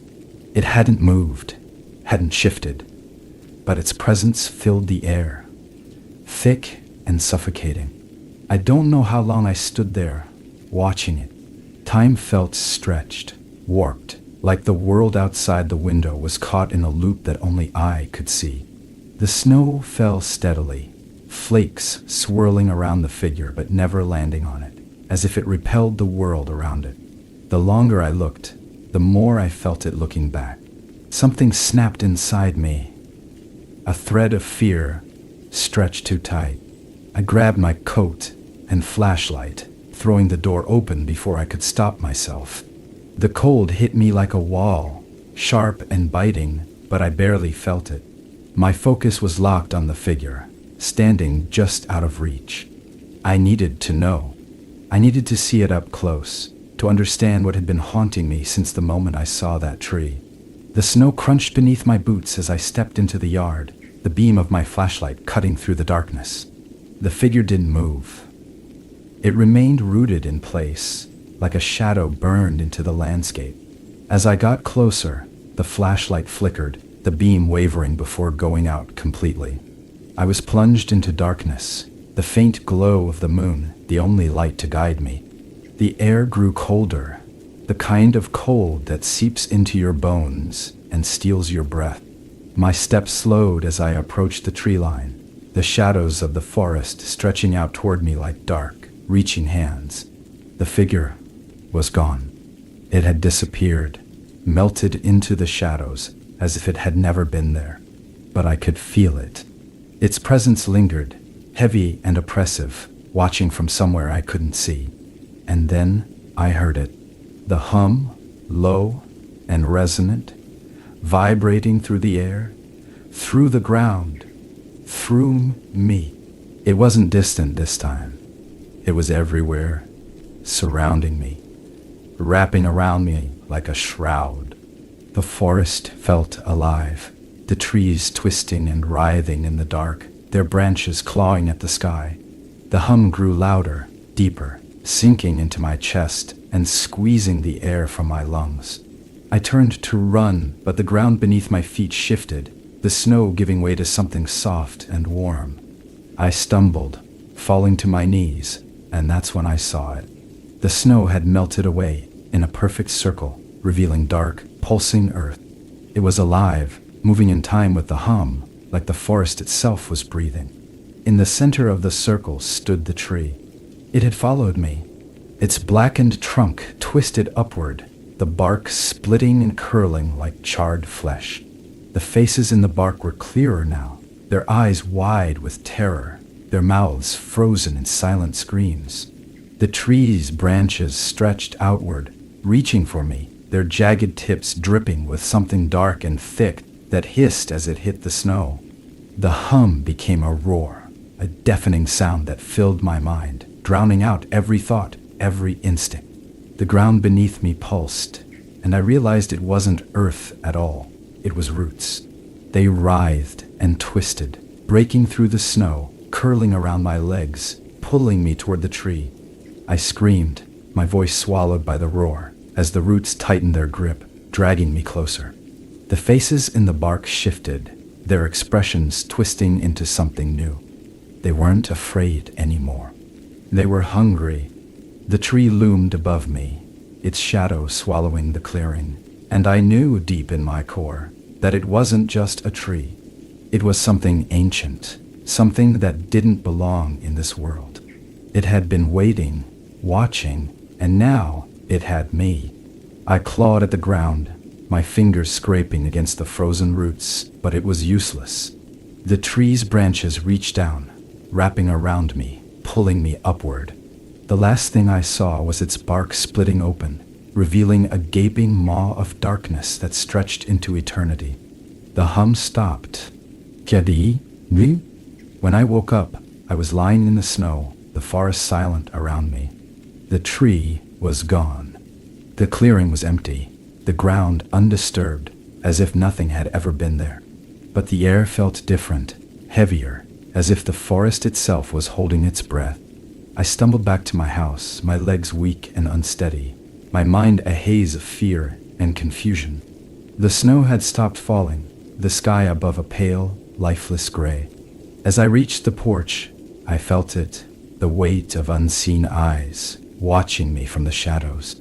I turned, my breath hitching in my chest, but the forest was still. Inside, the house felt wrong. The air was thick, the shadows darker, stretching across the walls like living things. I locked the door, checked the windows, but it didn't matter. The tree was gone, but its presence lingered, etched into the walls, the floors, the very air I breathed. And then, from somewhere deep within the house, I heard it, the hum.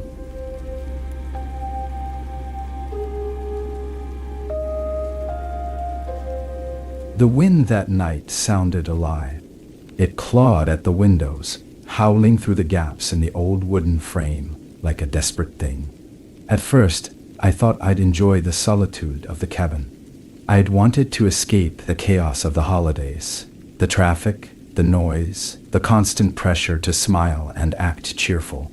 Instead, I found myself sitting by the fire, listening to the wind, feeling more alone than I ever had. The snowstorm had rolled in quickly, blanketing the woods in heavy white. It was the kind of storm that swallowed sound, leaving only the eerie whistle of the wind and the occasional creak of the cabin settling under the weight of the snow. I told myself it was peaceful, but the truth was, it felt like the world outside had been erased, leaving me in a bubble of silence and shadow. It was just after midnight when I first heard it. A chime. Faint and distant, but unmistakable. It didn't come from the wind or the trees. It was deliberate, rhythmic, like the ringing of a bell. I sat up straighter in my chair, straining to hear over the crackle of the fire. The sound came again, clearer this time, drifting in on the wind like it had traveled a long way to reach me. I tried to convince myself it was nothing, maybe the metal latch on the woodpile outside, or the sound of ice cracking in the forest. But it didn't stop. The chime came again and again, steady and patient, growing louder with each passing moment. It was close now, close enough that it felt like it was right outside the cabin. I stood, my heart pounding in my chest as I moved toward the window. The firelight cast long shadows across the room, making everything feel sharper, more alive. I hesitated for a moment, my breath fogging up the glass as I peered out into the night. At first I saw nothing but the snow, falling in heavy flakes that glowed faintly under the moonlight. The woods beyond the clearing were dark, their bare branches twisting like skeletal fingers against the sky. But then, just at the edge of the clearing, I saw it, a small, dark shape half buried in the snow. The bell. It didn't look like it should have been there. Its dark surface was tarnished, almost black, and even from a distance, I could see strange patterns etched into the metal. It didn't have the polished shine of a Christmas decoration, or the familiar shape of a holiday ornament. It looked old, ancient, out of place. I stepped back from the window, my skin crawling. The wind screamed louder now, rattling the windows, as if it were trying to get in. The chime rang out again, sharp and clear, and I realized with a sinking feeling that it wasn't coming from the woods. It was coming from inside. The sound wasn't loud. It was subtle, almost delicate, but it reverberated through the cabin like the toll of a massive bell. I turned slowly, my eyes scanning the room for the source of the noise. The fire crackled in the hearth, the shadows flickering against the walls, but nothing else moved. The bell rang again, and this time, it was accompanied by something else, a cold draft of air that swept through the room, carrying the faint scent of frost and pine. I found it sitting on the kitchen counter where I knew it hadn't been before. The bell was small, barely the size of my palm, but its presence filled the room like a heavy weight. The patterns etched into the metal were more intricate up close, swirling lines and shapes that seemed to shift when I wasn't looking directly at them. A thin layer of frost clung to the surface, even though the cabin was warm. My breath fogged in front of me as I reached out, my fingers hovering over the bell, but not quite touching it. The chime rang again, softer this time, almost like a whisper. I backed away, my heart hammering in my chest. I didn't know how it had gotten inside, but I didn't want to find out. I grabbed a thick blanket from the couch, wrapped it around the bell, and shoved it into the wood stove. The metal clanged against the inside of the stove, and for a moment I thought it was over. But then the sound came again. Not from the stove, from behind me. The bell sat on the counter again, untouched, its surface glinting faintly in the firelight. The frost had spread now, creeping across the counter like veins of ice. The air grew colder, heavy with the scent of pine, and something sharper, metallic. I didn't touch it again. I couldn't. My legs trembled as I stumbled backward, my back hitting the wall. The wind outside screamed louder, the snow swirling in violent gusts that rattled the cabin.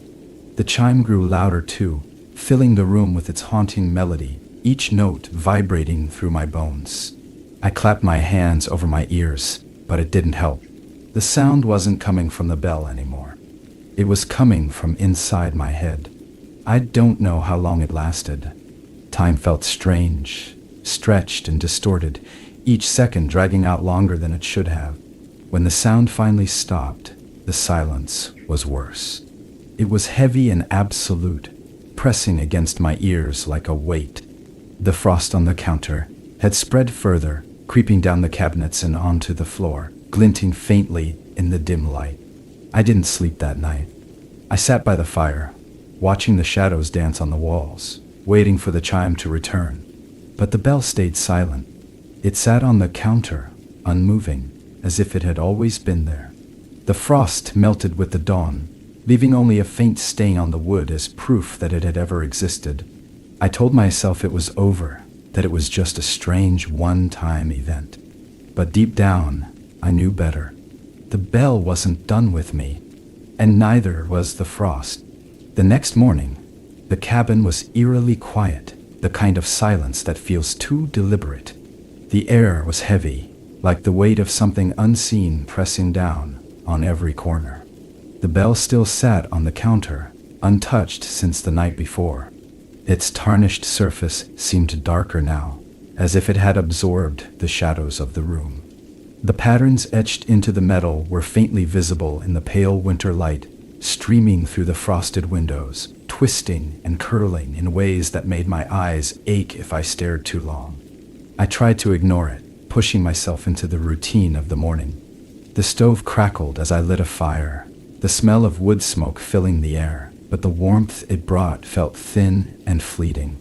Even with the fire roaring, the chill in the cabin was relentless, the kind that seemed to come from within rather than outside. I could still feel the bell's presence, a weight in the room that wouldn't let me forget it was there. The frost had crept further overnight, faint veins of ice stretching across the counter where the bell rested. I ran my hand over the surface, expecting it to feel damp or cold, but it was dry, unnaturally so. The frost left no trace of moisture, only a brittle, crystalline residue that flaked away at my touch. The memory of the chime haunted me as I moved through the day. I tried to convince myself it had been a bad dream, that the storm and isolation had played tricks on my mind. But no matter how hard I tried, I couldn't shake the sound, the way it had burrowed into my head like a melody I couldn't forget. By midday, I couldn't take it anymore. I grabbed the bell with trembling hands, wrapping it in a thick towel before shoving it into a wooden box. My breath hitched as I locked the box shut, the key cold and sharp against my palm. The moment the lock clicked into place, the air in the cabin seemed to shift, growing heavier, colder. It was subtle, but I felt it, the faintest tremor in the floorboards beneath my feet, like the cabin itself was protesting. I carried the box outside, the snow crunching beneath my boots as I moved toward the edge of the woods. The forest loomed ahead, its dark, skeletal trees twisting against the gray sky. I told myself this was the right thing to do, that leaving the bell far away from the cabin would end whatever this was. But with every step I took, the sense of dread grew stronger, a gnawing unease that made my stomach twist. I stopped at a hollow beneath one of the larger trees, the snow here thinner, disturbed by the roots that jutted out like bony fingers. Dropping to my knees, I dug into the frozen ground, my breath coming in sharp, shallow bursts as the cold bit into my hands. The box felt heavier as I placed it into the shallow hole, almost as if it didn't want to be buried. The wind picked up as I covered it with snow and dirt, its icy fingers whipping through the trees and pulling at my coat. It carried with it the faintest sound, a low, mournful chime that seemed to echo from deep within the forest. My hands froze mid-motion, my chest tightening as the sound grew louder. It was the same chime I'd heard in the cabin, but now it felt closer, more deliberate. I scrambled to my feet, stumbling backward as the sound continued, steady and relentless. The wind howled louder, drowning out the world around me, but the chime cut through it, sharp and piercing. My eyes darted to the tree line, searching for the source, but the forest was empty, the shadows too deep and dark to see beyond. I didn't wait to find out what was making the noise.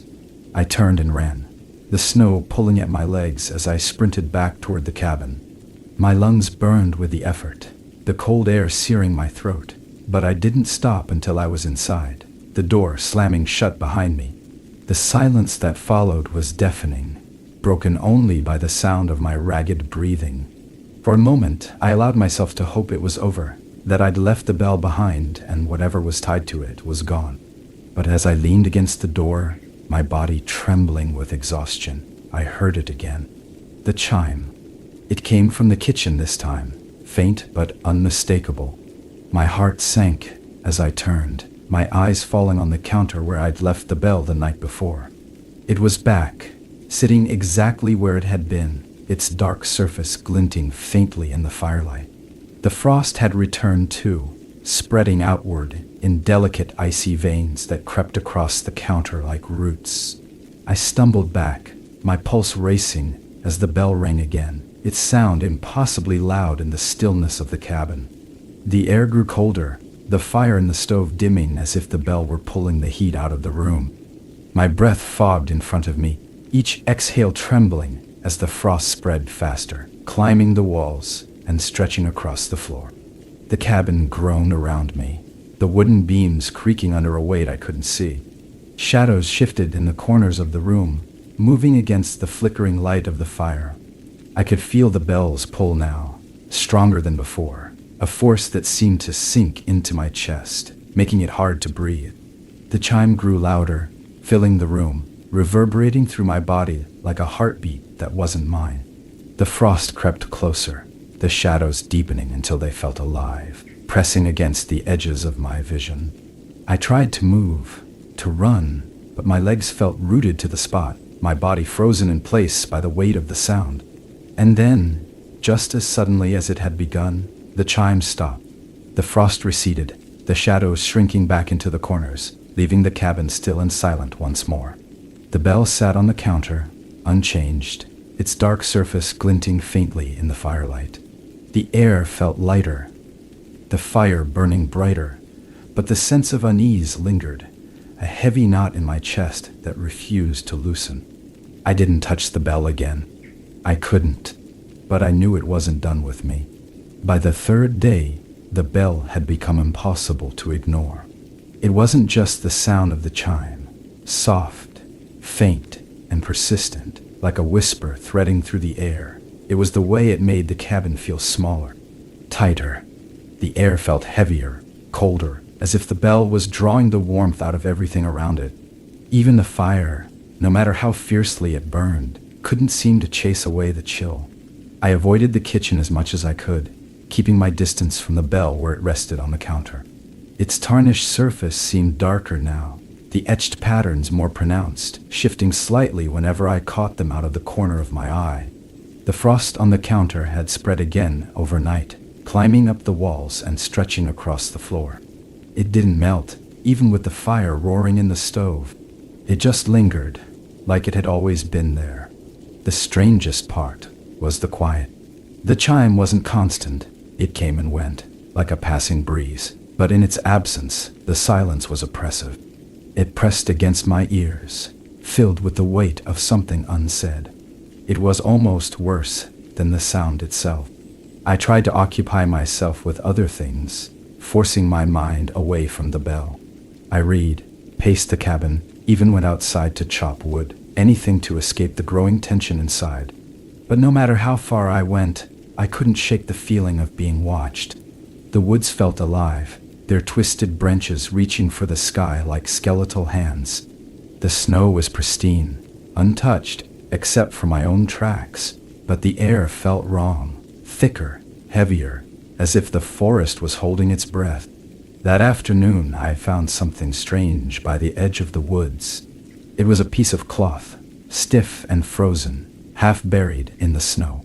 At first, I thought it might have been left behind by a hiker, but as I picked it up, I realized it wasn't ordinary fabric. It was thick and rough, almost like burlap, and the edges were singed, as if it had been burned. Strange symbols had been drawn onto the surface, faint and faded, but still visible. They were similar to the ones etched into the bell, the same curling lines and jagged shapes that made my eyes hurt if I looked at them too long. I dropped the cloth and stepped back, my stomach twisting. It didn't make sense. There shouldn't have been anything like this here, not in the middle of the forest. I glanced back at the cabin, its dark silhouette barely visible through the falling snow, and felt a chill crawl up my spine. The bell had something to do with this. I didn't know how, but I knew it wasn't a coincidence. As I turned to head back, the wind shifted, carrying with it the faintest sound, a low, mournful chime, drifting through the trees. It wasn't coming from the cabin. It was coming from deeper in the woods. I froze, my breath clouding in front of me as I listened. The chime was faint but steady, each note resonating in my chest like the toll of a distant bell. The air grew colder as I stood there, the snow falling heavier, the world around me fading into a blur of white. It felt like the forest was drawing me in, pulling me toward the sound. I didn't go into the woods. Not yet. Instead, I turned and ran back to the cabin, my boots crunching against the frozen ground. The door slammed shut behind me, the sound echoing through the quiet space. My chest heaved as I leaned against the wall, my breath coming in shallow gasps. The chime was gone now, replaced by the heavy silence of the cabin. The bell was still on the counter, exactly where it had been before. Its surface glinted faintly in the firelight, the patterns etched into the metal swirling like smoke. The frost had spread further, creeping across the floor and curling around the legs of the table. It felt like the cabin itself was being consumed, slowly overtaken by whatever the bell had brought with it. That night, the dreams started. I was standing in the middle of the woods, surrounded by snow and darkness. The trees loomed above me, their branches twisting together to form a canopy that blocked out the sky.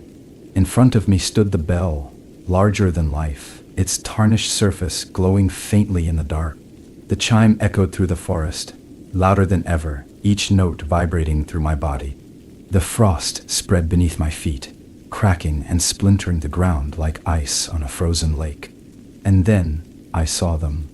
Figures, faint and ghostly, moving through the trees. Their shapes were barely visible, like shadows caught in the corner of my eye.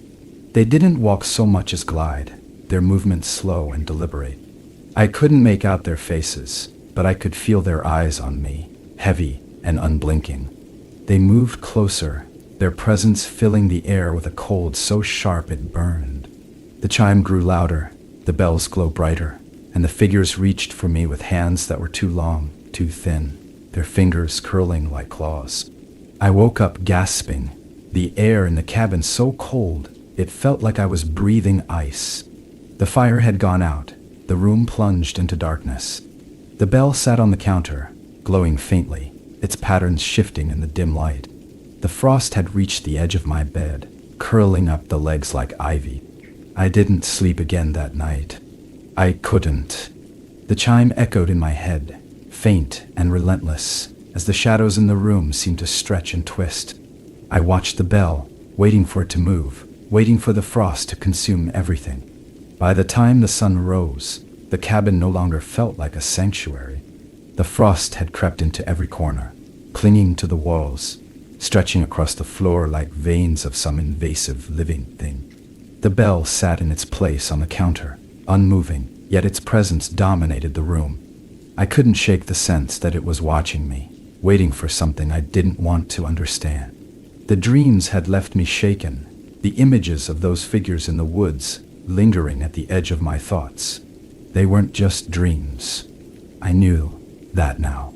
They were something else, something tied to the bell. Its chime was still faintly present in my head, like a song I couldn't stop humming. It wasn't constant. It came in waves, sometimes fading completely, only to return stronger, sharper, louder.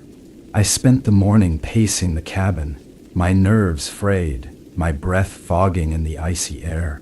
The fire didn't seem to hold heat anymore, its flames bright but powerless against the cold that seeped in from everywhere. The frost had spread onto the windows, etching strange patterns that looked almost deliberate. Swirls and lines crisscrossed the glass, forming shapes that resembled the symbols on the bell. I tried to wipe them away, but they wouldn't budge, as if they'd been carved into the frost itself. I couldn't stay inside any longer. The cabin felt like it was closing in on me, the weight of the bell's presence pressing against my chest, making it hard to breathe. I grabbed my coat and stepped outside, the snow crunching beneath my boots as I made my way toward the woods. The air was bitterly cold, sharp enough to sting my cheeks and nose, but it was a relief compared to the oppressive atmosphere inside. The forest seemed darker than usual, the trees casting long shadows across the snow, even though the sun was high. I didn't know where I was going. I just needed to move, to get away from the cabin and the bell and the creeping frost. But as I walked deeper into the woods, the chime followed me. It was faint at first, barely audible over the crunch of my boots. But it grew louder with each step, resonating through the air, through the ground, through me. I stopped in my tracks, my chest tightening as the sound surrounded me. The woods were silent, except for the chime, the kind of silence that feels unnatural, oppressive. The trees stood motionless, their branches twisted and bare, and the snow beneath my feet seemed untouched, as if no one had ever walked here before. The air was colder now, heavy and sharp, each breath burning in my lungs. That's when I saw it. The bell was there, resting in the snow at the base of a massive tree. Its surface was dark and tarnished, the swirling patterns on the metal glowing faintly, pulsing in time with the chime. The frost around it was thicker, spreading outward in jagged veins that cracked and splintered the ground. The tree itself was enormous, its gnarled branches reaching high into the sky, casting long, jagged shadows across the clearing. I didn't want to get closer, but something pulled me forward, an invisible force that I couldn't resist. My legs moved on their own, my boots crunching softly against the snow as I approached the tree. The air grew colder with each step, the chime growing louder, deeper, vibrating through my chest like the toll of a great bell. The tree wasn't just a tree. Its bark was blackened and rough, twisted into shapes that resembled faces, twisted, anguished faces, their mouths open in silent screams. The frost clung to the bark like a second skin, glinting in the pale light as it crept upward, consuming the tree inch by inch. I stopped a few feet away, my breath hitching as I stared at the bell. It looked impossibly old, its surface worn smooth in places, as if it had been touched by countless hands.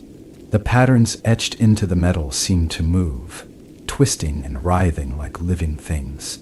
My chest tightened as the chime grew louder, the sound filling my head, drowning out everything else. And then the ground beneath me shifted. It was subtle at first, a faint tremor that rippled through the snow, but it grew stronger, more violent. The frost spread faster now, curling around my boots, creeping up my legs. The air grew heavier, colder, until it felt like I was drowning in it, the weight of the cold pressing against my chest, my throat, my mind. The faces in the tree shifted, their mouths twisting open wider, their eyes narrowing as they seemed to turn toward me. The chime became a roar, deafening and all-encompassing, vibrating through my body, shaking me to my core.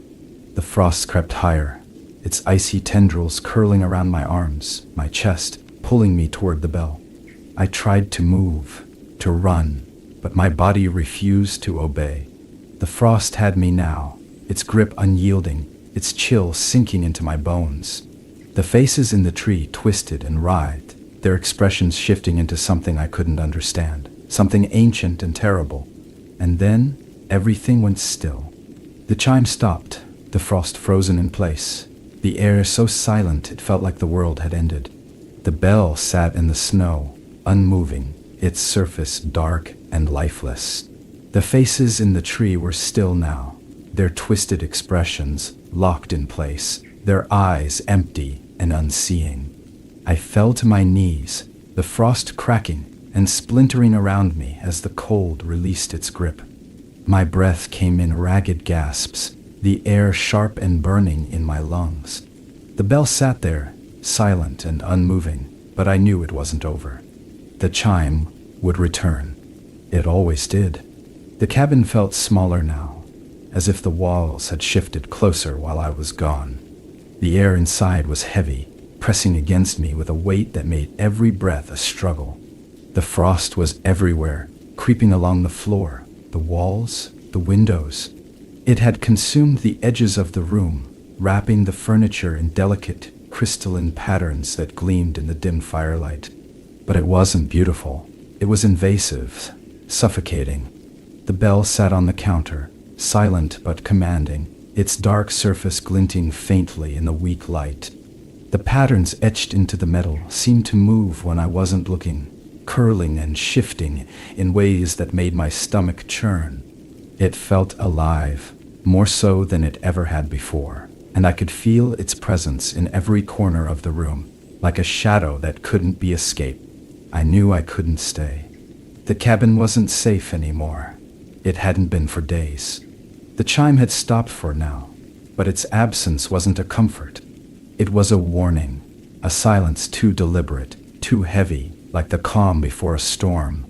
I gathered what I could: my coat, a flashlight, a bag with a few essentials, and headed for the door. The forest outside was silent, the snow falling softly in thick, heavy flakes that muffled every sound. The sky above was a pale, lifeless gray, the kind of light that made it impossible to tell the time. I didn't have a plan, just a desperate need to put as much distance as I could between myself and the bell. But as I stepped out into the snow, the chime returned. It was faint at first, barely audible over the crunch of my boots, but it grew louder with each step, sharper, more insistent. It wasn't coming from the cabin anymore. It was coming from the woods. The pull was impossible to resist. It wasn't just a sound. It was a force, a presence that wrapped itself around me and dragged me forward. My legs moved on their own, my body trembling as I followed the sound deeper into the forest. The trees closed in around me, their twisted branches forming a canopy that blocked out the sky. The air grew colder with each step, the frost spreading beneath my feet like a living thing. The chime grew louder, resonating through the trees, through the ground, through me. It wasn't a sound anymore. It was a vibration, a rhythm that pulsed in time with my heartbeat. My breath came in shallow gasps, the cold air burning in my lungs, but I couldn't stop. The bell was calling, and I had to answer. The forest opened into a clearing, and I saw it again. The tree. It stood in the center of the clearing, its massive, blackened trunk twisting upward into the sky. The frost clung to its bark, spreading across the ground in jagged, splintered veins that glowed faintly in the pale light. The faces in the bark were clearer now, their twisted expressions frozen in silent screams. They seemed to watch me as I stepped into the clearing, their empty eyes following my every move. The bell sat at the base of the tree, larger now, its surface glowing with a cold, unnatural light. The patterns etched into the metal writhed and twisted, shifting into shapes that made my head ache to look at. The chime was deafening here, a relentless toll that filled the air, the ground, my very mind. It was everywhere, all-encompassing, drowning out everything else. I dropped to my knees, the frost seeping through my clothes, biting into my skin. The tree loomed above me, its branches twisting and writhing like living things. The faces in the bark seemed to move, their mouths opening wider, their eyes narrowing as they stared down at me. The ground beneath me pulsed, the frost spreading faster, curling around my legs, pulling me closer. The bell rang again, louder this time, its sound sharp and piercing, cutting through the air like a blade. The frost climbed higher, wrapping around my arms, my chest, sinking into my skin. The tree's branches reached down, their jagged tips curling toward me, and I felt its presence, cold, ancient, and unrelenting. I don't know how long I was there, trapped in the frost, the chime ringing in my head like a death knell. Time felt meaningless, stretched and distorted, each moment dragging out endlessly. The tree's presence filled the clearing, overwhelming and suffocating, pressing against me from all sides. And it spoke. The voice wasn't a sound. It was a feeling, a vibration that resonated through my chest, through my mind, through the very core of me. It wasn't words, not exactly, but I understood it all the same. It was hunger. It was need. It was endless, eternal, and it would never stop. The bell rang one final time, and the world went still. When I woke, the clearing was gone. The tree was gone. The frost was gone. I was lying in the snow at the edge of the forest, the cabin a dark silhouette in the distance. The air was cold and sharp, but it felt lighter now. The oppressive weight of the bell's presence finally lifted. I stumbled to my feet, my legs trembling as I made my way back to the cabin. The snow crunched softly beneath my boots, the silence of the forest pressing against my ears. The cabin was empty when I arrived, its walls dark and quiet. The frost melted away as if it had never been there. But the bell was waiting for me. It sat on the counter, silent and still, its surface dark and tarnished, the patterns etched into the metal faint but unmistakable. The frost hadn't returned, but the air in the cabin felt colder, heavier, as if the bell was watching, waiting. I knew it wasn't over. The bell wasn't done with me, and deep down, I wasn't sure I wanted it to be.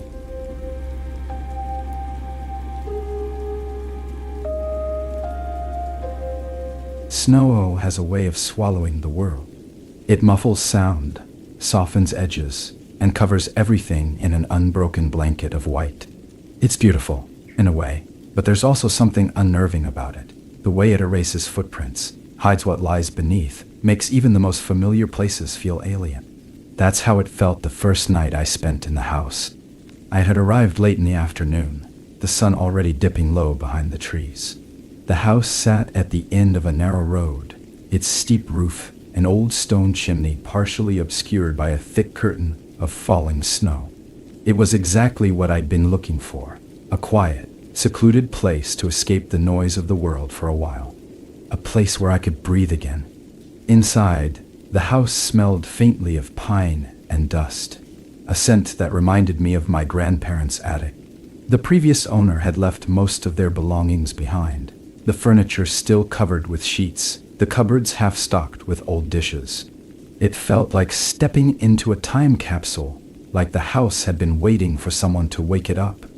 I spent the first few hours unpacking, warming the place up, making it my own. The fireplace roared to life, its light casting flickering shadows across the room.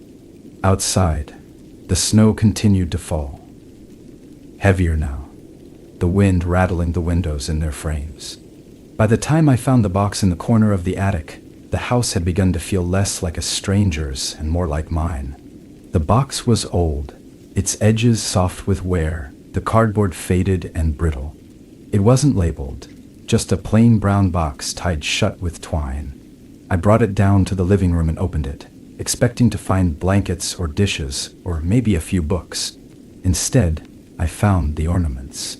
They were unlike anything I'd ever seen. 6 in total, each one made of impossibly fine glass, their surfaces smooth and shimmering, as if they'd been polished for decades. They were heavy too, more solid than they looked, and each one had a different design etched into the surface. At first I thought they were beautiful. Strange, yes, but beautiful. The first ornament depicted a forest, its trees bare and twisted, their branches reaching out like fingers. The detail was astonishing. You could see the texture of the bark, the way the snow clung to the branches, even the faint outline of a moon hanging low in the sky. But there was something about it that unsettled me, a sense of wrongness I couldn't quite put into words. The others were no better. One showed a frozen lake, the ice so finely detailed it seemed to sparkle in the firelight. Another was a church, its doors open wide, the interior nothing but darkness. A small house, its windows glowing faintly, though the light seemed more threatening than welcoming. A shadowy figure, its form indistinct, standing alone in the snow. I hesitated as I unpacked them, turning each one over in my hands. The glass felt cold, colder than it should have been, as if it were holding onto the chill of the attic. But I told myself it was just my imagination, that I was tired from the drive, that the atmosphere of the old house was playing tricks on me. I hung the ornaments on the tree I'd set up in the corner of the living room, their delicate shapes catching the firelight and throwing fractured patterns across the wall. By the time I finished, the tree looked beautiful, the kind of beautiful that feels too perfect, too deliberate. The house seemed warmer now, more alive, and I allowed myself to relax. I curled up by the fire, a mug of tea in my hands, and watched the snow fall through the window. It felt peaceful. For the first time in weeks, I felt like I could breathe again. That night, the peace shattered. I woke to a noise I couldn't place, a faint, rhythmic tapping that seemed to come from the walls. At first, I thought it was the wind, the old house settling in the cold. But as I lay there, the sound grew louder, more deliberate.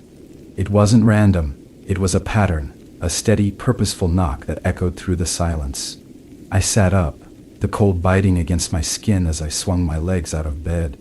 The flashlight on the bedside table felt heavy in my hand as I made my way toward the living room, each step hesitant, the floorboards creaking under my weight.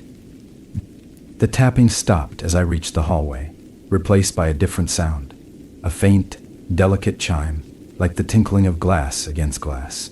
The ornaments. They hung on the tree exactly as I'd left them, their glass surfaces catching the light of the dying fire. But something was wrong. The designs had changed. The forest now had a figure standing among the trees, its body twisted, its face obscured. The frozen lake was cracked, jagged lines splitting the ice as if something had broken through from below. The house's windows no longer glowed with light. They were dark, the faint outline of a shadow visible behind the glass. My breath fogged in the air as I stepped closer, the cold of the room sinking into my bones. The ornaments seemed to shimmer faintly, their surfaces shifting, the etched designs moving as if they were alive. The chime sounded again, louder now, the delicate note ringing in my ears. I reached out to touch the nearest ornament, the one with the forest, and my fingers froze just before they made contact. The glass was cold, impossibly so, the kind of cold that burns. I pulled my hand back, my chest tightening as the chime grew louder, the air around me heavy and sharp. The fire sputtered out behind me, plunging the room into darkness. For a moment, the only light came from the ornaments, their faint, eerie glow casting long shadows across the walls. I couldn't move, couldn't breathe, couldn't think. All I could do was stand there, watching as the designs shifted and twisted, the figures in the glass turning their empty, hollow eyes toward me. The tapping started again, louder this time, more insistent. It was coming from the walls, the floor, the windows. The sound surrounded me, pressing against my ears, filling my head with its relentless rhythm. I stumbled backward, the cold seeping into my skin, my breath coming in shallow gasps. And then, just as suddenly as it had started, the noise stopped. The room fell silent, the kind of silence that feels like a warning, a silence that holds its breath and waits. I didn't sleep that night. The next morning, the house felt different. The air inside was colder, heavier, as if something unseen had seeped into the walls overnight. The sunlight streaming through the frost-covered windows did little to brighten the space. It only served to illuminate the faint patterns the frost had etched onto the glass. Swirling, intricate designs that looked far too deliberate to be natural. I tried to push the events of the night out of my mind. I told myself it was just the unfamiliarity of the house, the isolation, the heavy quiet of the snow-covered landscape playing tricks on me. But as I moved through the house, every creak of the floorboards, every faint groan of the old wood made my skin crawl. It felt like the house was watching me, like it was waiting for me to notice something I hadn't yet seen. The tree stood in the corner of the living room, its branches perfectly still, its ornaments catching the pale morning light. They looked the same as they had when I'd hung them, but I couldn't bring myself to look at them too closely. I knew the designs had changed, but I couldn't explain how or why. Part of me didn't want to know. I busied myself with small tasks instead, unpacking boxes, tidying up, anything to avoid the tree. It wasn't until midday that I noticed the first change. I was dusting the mantel above the fireplace when I heard it, a faint chime, soft and melodic, coming from the direction of the tree. My hand froze mid-motion, the cloth slipping from my fingers as I turned to look. The ornaments swayed gently on their branches, though there was no draft, no movement of air to explain it. The chime rang out again, louder this time, the sound sharp and clear in the stillness of the room. I stepped closer, my heart pounding in my chest. The ornament with the forest seemed to catch the light differently now, its etched design shimmering faintly. As I leaned in, I realized it had changed again. The figure in the forest was no longer standing among the trees. It was moving. Its twisted form was frozen mid-step, its head turned sharply toward the viewer. Toward me. I backed away, my breath coming in shallow gasps as I stared at the ornament. The chime sounded again, softer now, as if mocking my reaction. The air around the tree felt colder, sharper, the kind of cold that prickled against your skin and made your breath catch in your throat. The other ornaments had changed too. The frozen lake now had a hand breaking through the ice, its long spindly fingers clawing at the surface. The house with the dark windows showed a figure standing in the doorway, its outline faint but unmistakable. The church's open doors were no longer empty. Something was inside, its shadowy form barely visible in the inky blackness beyond. I turned away, my hands trembling, and stumbled into the kitchen. I needed to get out of the house, to clear my head, to convince myself I wasn't losing my mind. The snow had stopped falling, and the sun was high in the sky, casting long shadows across the yard. I grabbed my coat and stepped outside, the cold air biting against my skin as I made my way toward the edge of the property. The woods beyond the house were dense and dark, their bare branches twisted together like skeletal fingers. I stood at the edge of the trees, the snow crunching beneath my boots, and stared into the shadows. The quiet was overwhelming, the kind of silence that pressed against your ears, amplifying every small sound. I could hear my own breathing, the faint rustle of the wind in the trees, and something else. A soft, rhythmic tapping, faint but deliberate, coming from deeper within the forest. I didn't move. The sound grew louder, closer, each tap echoing through the stillness like the ticking of a clock. My chest tightened as the tapping stopped abruptly, replaced by the chime. It was distant this time, barely audible, but it sent a chill down my spine. I turned back toward the house, the feeling of being watched prickling at the back of my neck. The tree looked unchanged when I re-entered the living room, its ornaments hanging in perfect stillness. But I knew better now. The designs weren't just decorations. They were alive, shifting and twisting, capturing something I couldn't understand. I grabbed one of the ornaments, the one with the forest, and turned it over in my hands. The glass was colder than before, almost painfully so, but I held on, examining it closely. The figure was gone. The forest was empty again, its trees bare and lifeless, but the sense of wrongness was stronger than ever. I placed the ornament back on the tree and stepped away, the chime ringing faintly as it settled on its branch. The room felt colder now, the shadows stretching longer, darker, as the afternoon light began to fade. That night, the sounds started again. The tapping was louder this time, sharper, coming from the walls and the windows, as if something was trying to get in. The ornaments glowed faintly in the dark, their shifting designs casting eerie reflections across the room. I didn't go near the tree.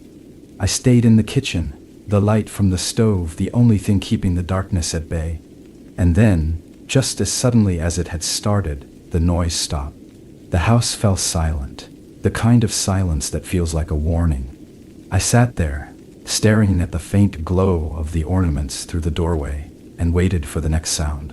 It came in the form of a single chime, soft and deliberate, echoing through the stillness of the house. By the third day, the house had changed completely. The warmth I'd felt when I first arrived was gone, replaced by a cold that sank into the walls, the floors, even the air itself. No matter how high I turned up the heat or how fiercely the fire burned in the hearth, the chill remained. It was as if the house was rejecting warmth, feeding on the frost that crept ever closer to the center of the living room. The tree stood like a sentinel in the corner, its dark silhouette twisted against the dim light of the fire. The ornaments gleamed faintly, their glass surfaces catching and reflecting the flickering shadows. I avoided looking at them too closely now, afraid of what new horrors they might reveal. But even when I turned away, I could feel their presence, heavy and watchful, pressing against the edges of my mind. The chime had become a constant companion, no longer confined to the night. It rang out at odd intervals, soft and distant at first, but growing louder and more insistent as the hours passed. It wasn't just a sound, it was a summons, pulling at me, dragging me back toward the tree, no matter how hard I tried to resist. That afternoon, I decided I'd had enough. I couldn't live like this, surrounded by frost and shadows, haunted by the relentless toll of the chime. I grabbed one of the ornaments from the tree. the one with the frozen lake, and carried it into the kitchen. The glass felt cold against my skin, colder than ice, and I had to force myself to hold on as I placed it on the counter. I picked up a hammer, my hands trembling, and raised it above my head. For a moment, I hesitated, the weight of the hammer heavy in my grasp. The ornament seemed to pulse faintly, its surface glowing with a cold blue light. The cracks in the lake's ice had grown wider since the last time I'd looked, and the hand that had been clawing its way through was now fully visible, its fingers stretched toward the surface. I brought the hammer down with all my strength. The sound of shattering glass filled the room, sharp and deafening, echoing off the walls. I stepped back, my heart pounding as I stared at the fragments scattered across the counter. For a moment, I felt relief. The ornament was gone, its haunting design reduced to shards of glittering glass. But then the frost began to spread. It started at the edges of the counter, curling upward like ivy, twisting and spiraling as it consumed the shattered glass. The air grew colder, sharper, each breath burning in my lungs. The chime returned, louder and more insistent, vibrating through the walls, the floor, the very foundation of the house. I stumbled back into the living room, my chest tight with fear. The tree stood unchanged, its remaining ornaments gleaming faintly, their designs shimmering and shifting in the dim light. The one I'd smashed had returned, whole and unbroken, hanging from its branch as if I'd never touched it. That night, the dreams came again. I was standing in the middle of a vast, frozen lake, the ice beneath my feet clear and smooth, stretching out endlessly in all directions. The air was cold and still, the kind of cold that sinks into your bones and makes every breath an effort. The moon hung low in the sky, its pale light casting long shadows across the ice. The chime rang out, soft and distant, drawing my gaze downward. Beneath the surface, something moved, a dark shape shifting and writhing in the depths. I tried to step back, but my feet were rooted in place, the ice gripping me like iron chains. The shape grew closer, rising toward me, its outline twisting into something humanoid but impossibly wrong. The ice cracked beneath me, spiderweb fractures spreading outward as the shape reached the surface. A hand broke through, long and skeletal, its fingers curling around the edges of the crack. Another followed, then a third, then a fourth. The chime grew louder, reverberating through the frozen lake, the air, my chest. I tried to scream, but no sound came out.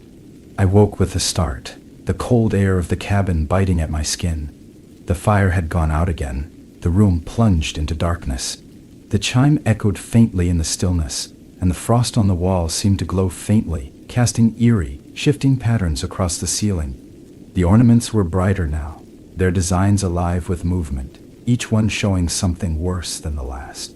The forest ornament had changed completely, the trees now bare and twisted, their branches dripping with frost.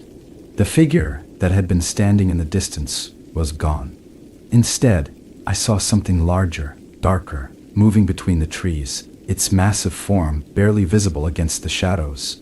The house ornament was no longer empty. The window was filled with faces now, their pale, hollow eyes staring out at me, their mouths twisted into silent screams.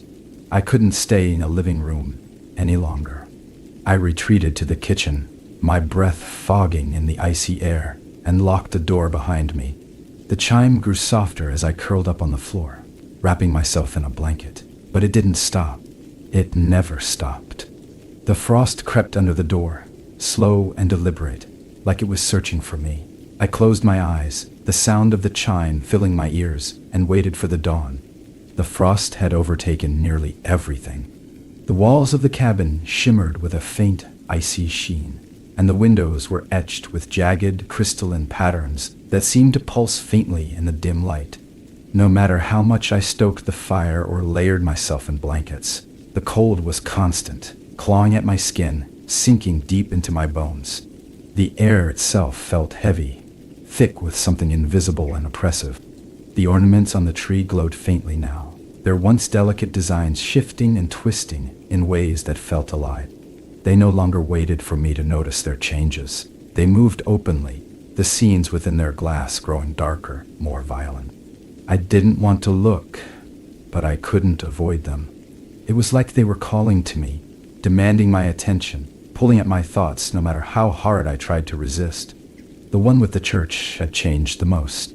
The once empty interior was now filled with dark figures, their outlines indistinct, their heads bowed as if in prayer. The open doors that had led into darkness now revealed a faint, flickering light, like the glow of distant fire. It felt as though the ornament was drawing me in, showing me a place I wasn't meant to see. I tried to leave the cabin. I bundled myself in layers, shoved open the frozen door, and stepped out into the snow. But the storm had returned, heavy flakes falling in thick curtains that swallowed the landscape. The forest, usually a familiar silhouette against the horizon, had disappeared entirely, replaced by a swirling, suffocating white. I stood on the porch for a long moment, my breath fogging in the freezing air, before the sound stopped me. The chime. It came from the woods, faint but insistent, cutting through the wind and snow like a knife. It wasn't random anymore. It was deliberate, rhythmic, a pattern that seemed to echo in my chest, matching the frantic beating of my heart. I stepped off the porch, my boots crunching against the snow, and felt the pull again, that invisible force dragging me toward the sound, demanding I follow. I didn't make it far. The snow was too deep, the wind too strong, and the cold too sharp. By the time I turned back, my hands and face numb, the chime had grown louder, almost mocking in its persistence. It followed me all the way back to the cabin, a relentless presence that I couldn't escape. When I stepped back inside, the fire had gone out again. The tree stood in the corner, its branches heavy with frost, the ornaments glowing brighter than before. The room felt smaller, the shadows deeper, the air pressing against me like a living thing. I locked the door behind me, my hands trembling, and turned to face the tree. The ornament with the forest was glowing now, its design shifting rapidly, the trees twisting and curling like smoke. The dark figure that had been moving among them was closer now, its outline sharp and jagged, its movements deliberate. I watched, frozen, as it stepped forward, its shadow stretching outward, reaching for the edges of the glass. The frost on the walls began to spread again, faster this time, creeping across the ceiling, the floor, the furniture. It wasn't subtle anymore. It was alive, consuming everything in its path, its icy tendrils stretching toward the tree like it was feeding on it. The chime grew louder, vibrating through the room, shaking the floor beneath my feet. I tried to destroy them again. I grabbed one of the ornaments, the one with the house, and threw it against the wall with all my strength. The glass shattered on impact, scattering shards across the floor. But the moment I looked back at the tree, it was there again, hanging from its branch, whole and unbroken. The designs on the other ornaments shifted violently, the scenes inside them writhing as if in anger. The frost reached the edge of the tree, curling around its base, climbing its trunk like ivy. The chime grew deafening, each note sharp and deliberate, drilling into my skull. The room was spinning now, the shadows on the walls twisting and stretching, forming shapes that didn't belong. I stumbled back, my legs weak, my chest tight with fear, and fell to the floor. For a moment, everything was silent. And then, I saw it. A figure stood in the center of the room, just behind the tree. It was tall and thin, its outline indistinct, its form flickering like a flame. The frost on the walls pulsed faintly, as if responding to its presence, and the ornaments on the tree glowed brighter, their shifting designs growing faster, more chaotic. The air grew colder, sharper, and I could feel its gaze on me, heavy and unrelenting. The chime rang out again, softer this time, almost like a whisper, and the figure moved. It stepped closer to the tree, its movements slow and deliberate, its form solidifying with each step. The frost followed it, spreading outward, curling around its legs, its arms, its face. I tried to move, to run, but my body wouldn't obey. I could only watch as it reached for the tree, its long skeletal fingers curling around one of the ornaments. The ornament with the church. The glass began to crack beneath its touch, thin fractures spreading outward, glowing faintly in the dim light. The figures inside the ornament turned sharply, their dark forms twisting toward the crack, as if they could see it, feel it. The glow from the ornament grew brighter, filling the room with a pale, cold light, and the frost surged forward, consuming the tree, the walls, the floor, everything. And then the light went out. I woke up lying on the floor, the room silent and still. The frost was gone, the walls bare, the air warmer than it had been in days. The tree was gone too, along with the ornaments. The house felt empty, lifeless, as if nothing had ever happened. But I knew better. The chime was still there, faint and distant, echoing somewhere deep inside my mind. The morning after, the silence was worse than the noise had ever been. It was a heavy, oppressive kind of quiet that pressed against my ears and made every small sound feel like a violation. I moved through the house cautiously, expecting to find the tree or the ornaments waiting for me, but the living room was empty. The space where the tree had stood was bare, the floorboards free of frost, as if the past few days had been nothing but a vivid, terrible dream. But I knew it wasn't a dream. The ache in my chest, the chill that clung to my skin, the faint ringing in my ears, all of it told me the truth. The tree might be gone, but whatever had been tied to it wasn't finished with me. I spent the day searching for answers. The few possessions left by the previous owner yielded nothing useful, just old books, faded photographs, and scraps of newspaper too yellowed to read. I combed through every drawer, every corner of the attic, every box in the basement, desperate for some kind of explanation. I found nothing. The house was as empty as it had been the day I arrived. By evening, the unease had grown into something tangible, a weight pressing down on my chest, making it hard to breathe.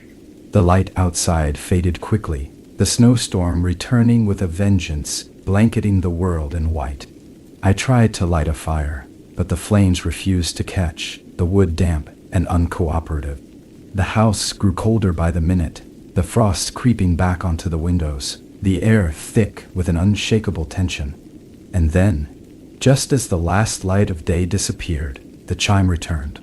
It was soft at first, a faint, rhythmic sound that seemed to come from everywhere and nowhere all at once.